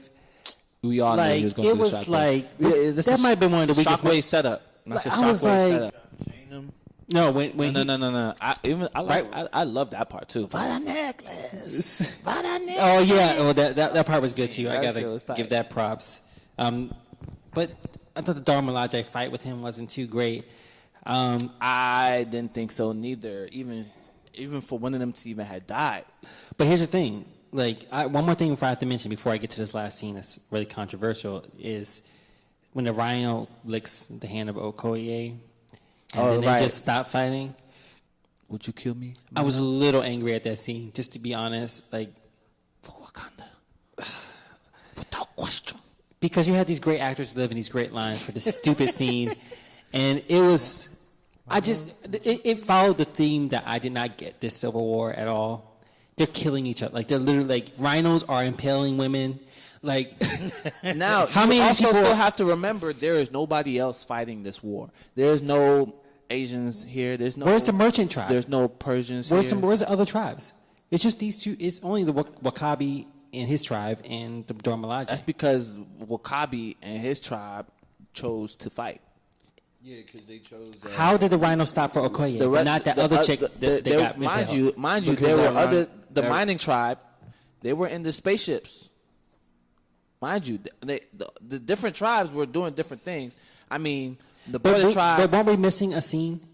Weren't we missing a scene where we see Okoye with the rhinos and how much they love her and stuff like that? Like, okay, it was such a weak ending to a battle. Like, even though they don't, I mean, there's very few times where Wakabi and Okoye, talk about this or even bring up their love. They for each didn't other. do enough for their arc. Right. I mean, they didn't really have. They didn't really necessarily have enough time. Or like I said, it probably was cut out because the actual cut of the movie is 4 hours. Right. And the joint that they showed us 2 hours and 30 minutes. But there wasn't enough rapport between Okoye and Wakabi for us to have seen their true relationship. We knew that they were in love because when they would talk to each other or about each other, they would, use terms of endearment. So those were the only clues that we had of them being in love. But how can I feel this fight? How can I buy this fight if I don't know their relationship? Like, it's so important to that battle. You technically kind of do know their relationship. The relationship being is So he would kill her? Why is he even fighting? Oh, because this dude just brought back Claw. You really gonna like I don't know. you have to take in consideration his motivation. I mean, he would kill his potential wife over this situation. But did he though? He didn't. But she would. And would she? She would. It just. But at the same time, he wasn't. He didn't run out to fight her. He ran out to fight T'Challa. He didn't know. So what if one of his boys? So let me raise you this. So if one of his boys killed his girl, he would have been like, oh well. If shit happens. If she was to have died there instead of the other lady that was in the Dora Milaje, I'm pretty sure Wakabi would have wanted to kill him as well. But he must have already knew that was going to happen. Did they not? Another scene that's missing. Them talking about, like, you had the scene with Okoye and Nakia, but you didn't have a scene with Okoye and him talking about, if she was like, you need to help us, he should have surely been like, join us, right? I mean, he did though. There was the scene when they were talking. In fact, there were two scenes. There was the one scene where they were first talking about how they were going to get Claw, and he spoke about what Claw did. Right. And what he took from them, his parents. Now, he still holds on to that grudge. Mind you, you cannot fault anybody for wanting revenge on the deaths of their parents by the hands of somebody else, an outsider, somebody who really didn't even has no. But they never even mentioned that they didn't kill Claw. Look, it's a lot that Marvel can do. But I just felt like that battle. I feel like that battle was hip. so. I'm hip. As a Marvel fan, yes, there's a lot. They ended with a battle regarding people that were not even the most built out. It would have made more sense for Eric Killmonger to elicit the Jabari clan and have the Jabari clan on his side battling against Black Panther in that moment. It would have, but because we had spent more time with them. No. The Jabari, Eric Killmonger didn't take over Wakanda and become leader of the Jabari. But now that he is a leader, wouldn't it make sense for Jabari to come in and be like, "Yo"? Because the Jabari have been secluded for so long, have cut themselves off for so long. Even though Eric Killmonger had then went and conquered Wakanda, doesn't mean that he wasn't going to go and conquer the Jabari. So, like T'Challa has said, how long until he comes over, or who you think is going to come for next. So, yes, the idea of Eric Killmonger, then trying to conquer the Jabari as well, is still active, but he has still not had done that yet. This is the day after. This is literally the day after. So the Jabari still had enough time to come and, or at least have enough time to enjoy their freedom before Ndajaka had came over to, conquer them. Right. So within that time frame, yes, of course, there's going to be, a disagreement amongst those in the Wakanda that is involved. Those that's in the Wakanda that's there, because they are the ones that are going to the waterfalls to chant for the king, to chant for whomever, to worship the king. And when the king changes, they have to go to the same waterfall to worship the next king, regardless of who the king is. And however the king becomes king, he's still a king. In conclusion, I just felt like they ran out of budget at the end. The way it ended was like the battle was over because she said so. Like, because she just stood here and told me just give up now. He's like, okay, all right. Remember, they had the upper hand, and he told them, put down your weapons. Yeah, in 3 seconds. I didn't like that. I didn't like how he said weapons. Put down your weapons. There was some parts of the African accent that I didn't, that I just couldn't get with. But then M'Baku comes and saves them. I mean, you still have to give W'Kabi his props for the simple fact that, look, he even found a way to subdue them without killing them. We just gonna trap them in the little Jones. Okay, now just lay down your weapons. Simple as that. I mean, his wife was still over there fighting what's her name, and he had already had the upper hand. So, I mean, I'm not necessarily, if I was W'Kabi, I'm not necessarily trying to fight anymore. I mean, look, we have y'all trapped. Put down your weapons. I'll give you this one. So, and then M'Baku comes. Now, see the Jabari first hand, he throws him, and now I'm back on the defensive, because now it's two tribes fighting me, and I gotta get this done. So, hey, all right, bet. I gotta take out M'Baku, get on my rhino, and I'm going to M'Baku. He not once did he think that he was fighting his wife. Not once. To me, I don't think at all that he would even bring himself to do that. So if he had won, knowing that his wife was now a prisoner, his wife wouldn't have been a prisoner. She would have been. Because he did say I was gonna take over and I was gonna kill everyone who sided with you. Jaka killed himself at the end as well. How he took out the sword, like, he didn't have to die. Oh yeah, that's the part I'm trying to get to. Okay, listen. That line. Hey yo, the second time I saw I'm not trying to talk about that. The first time I was like, yeah, man. Then I watched it again. I was like, that's a stupid ass line. It's not stupid. It goes with everything he's saying. It does. It's a very sensitive. Okay. So it's two. You gotta understand the perspective. You want to go through this movie, and you don't want to feel like slavery is a thing that is going to be a cheap. Because it's the reason why some people stop going to see slavery movies. Like it's I can't dislike this movie. I'm going to elicit a response. So it's an easy response. But it makes sense with his character that he identifies with African Americans. That was a huge, like, if you want to pick the biggest, greatest suffering, that was it. And he's saying that, basically he's explaining why I don't want to be a prisoner forever, a captive to you. He's explaining why he would rather die. And that makes perfect sense. But he just assumed he would be a prisoner. He would be a prisoner.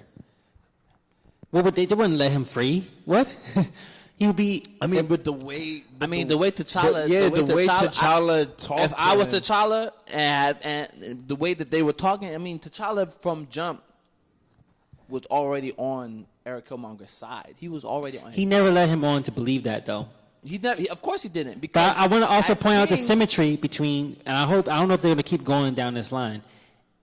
At the end of Civil War and at the end of this movie, T'Challa was both very sympathetic for the main villain, because T'Challa would rather understand you than kill you. and he was also he's more Batman than Batman was in the sense, because it's like, yo, all right.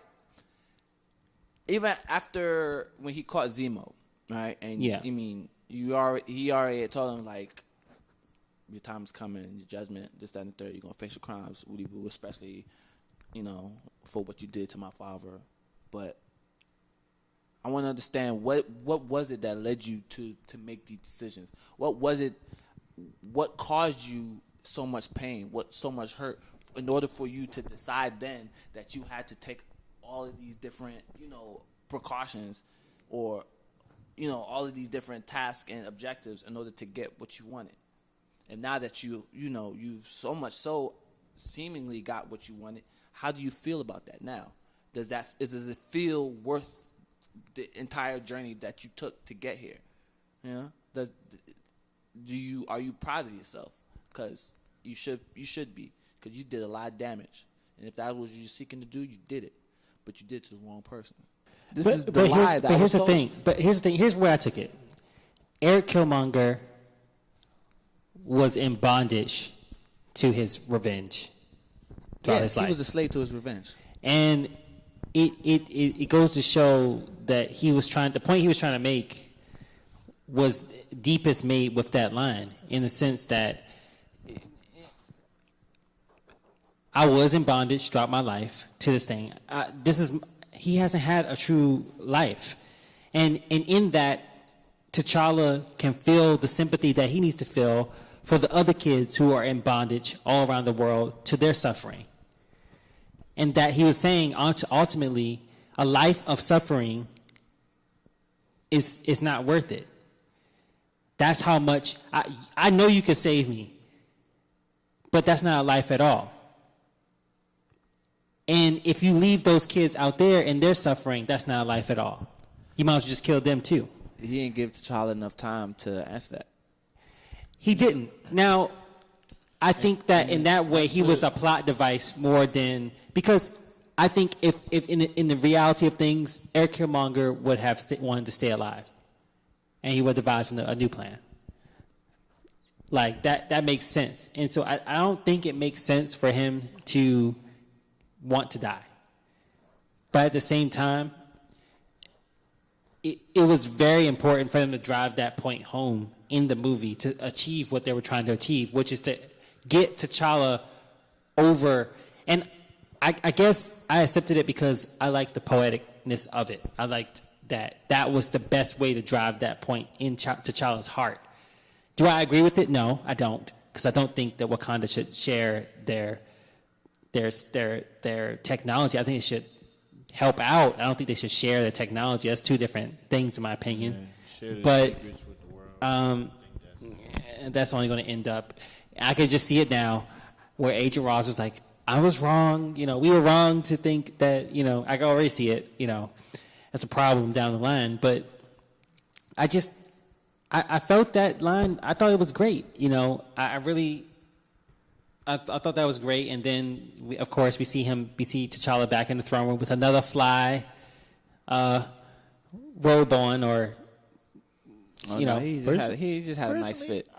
It was just a nice fit with the t-shirt and the coat and the jeans and the boots with the necklace. Yeah, he just had a nice fit. Well, I was talking about when they see him in the throne room before he gets to New York.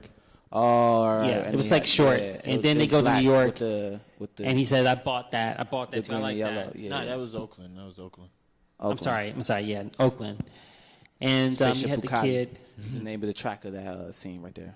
Yeah, that was nice. Bugatti Spaceship. I'm sorry, it's Bugatti Spaceship. That's the name of the track Bugatti of the scene. Spaceship. Yeah, it's a Bugatti Spaceship. Yeah. Look on the album. That's the name And then of the we track. end the movie with the cringy scene of them sharing their secrets at the So They didn't really share. They just pretty much was like, "Yeah, we out here. We gonna help y'all out." And then.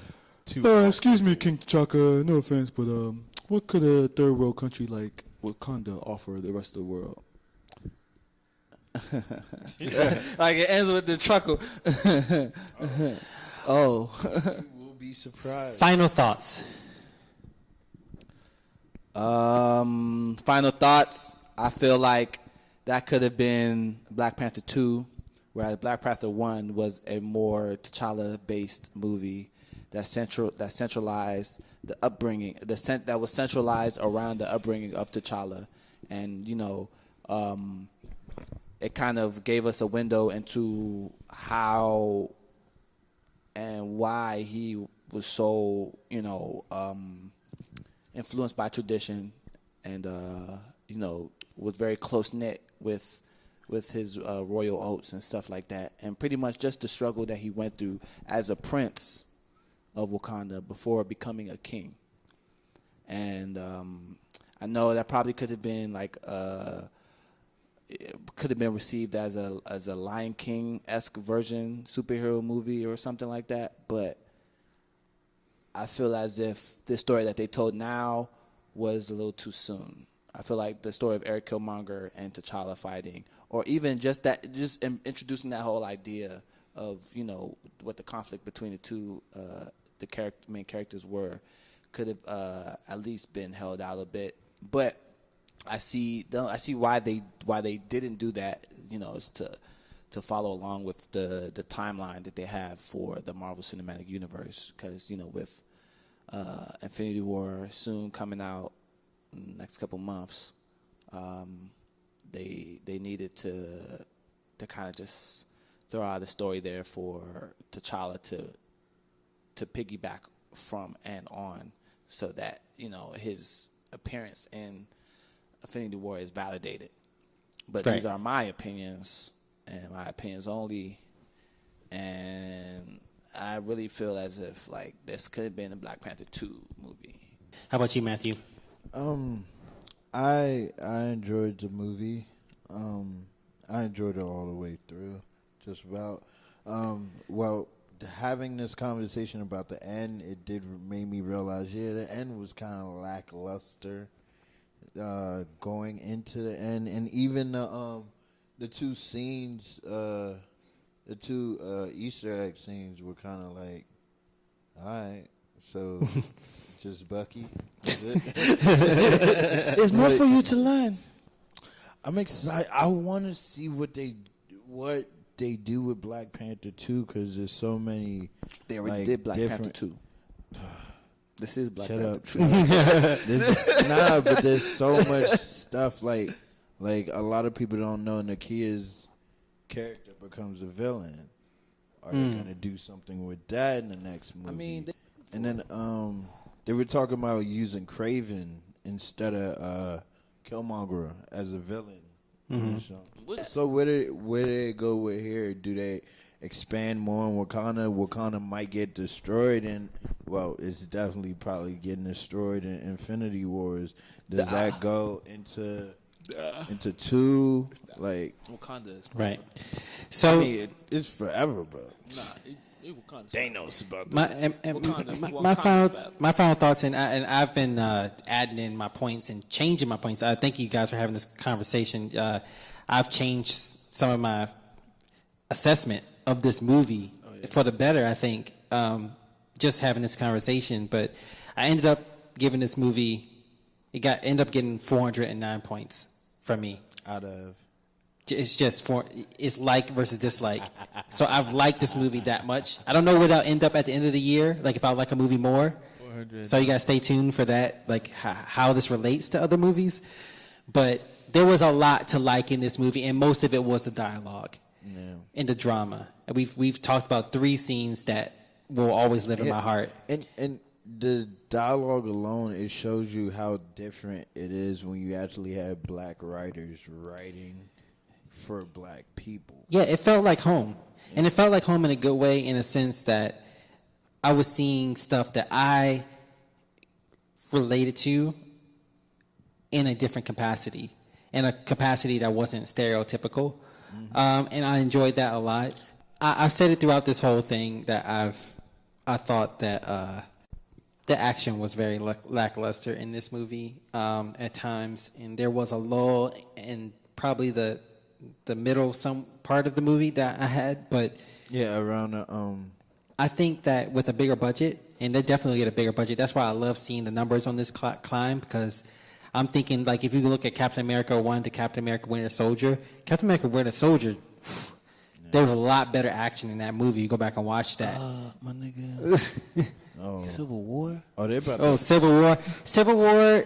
I have some gripes Civil about, War was but his own Avengers movie. there was good parts of Civil War, but there was also other parts. That's how tight of a Captain America movie that was. Like it was his own Avengers movie. Like, but Black Panther 2 about to get bread. And I think it's very poignant that you said that this is Black Panther 2 because I feel like there's an M'Baku movie before this. there's an M'Baku movie before this. That And this is not the first time M'Baku comes in and does his thing, man. so been here. I would have loved to see that build into this one because they would have made that scene that we love so much even more better that he comes through. And so, yeah, we've done it. We've fully in depth. I mean, we went deep into this movie. This is not the only movie. We got 49 more movies to go this year. So this is just one we start off with. We felt like we had to start here. We're going to do Annihilation next. I gotta watch Annihilation. Watch Annihilation. Yeah. Okay. Natalie, If you hate it, it makes for good. I mean, yeah. You If know. I hate it, I'm gonna Come with it. Take my notes. I ain't necessarily had to take notes for this movie because, like, nothing but there's fun notes in my with head. it. There's notes forever in my mind. I'm forever watching this movie. I'm telling Yeah. you, this Black Panther for real. This is probably like the one movie that in a long time since Blade that I would buy it on DVD. That I even know before it comes out on DVD. Awesome. Even the DVDs are still Nah, even I gotta get useful by then. You gotta get the director's. Nigga, I need to get everything, bro. I want to get the iTunes version. I'm gonna get the Hulu version, the Netflix version. I'm sorry, there's so many. So from our minds and hearts into we it took a lot of preparation for us to get this done, to go scene by scene in order, and it's very difficult to go in order because you want to spill over to so many parts. It's so many parts that you want to talk about, but we did it. Thank you guys for listening.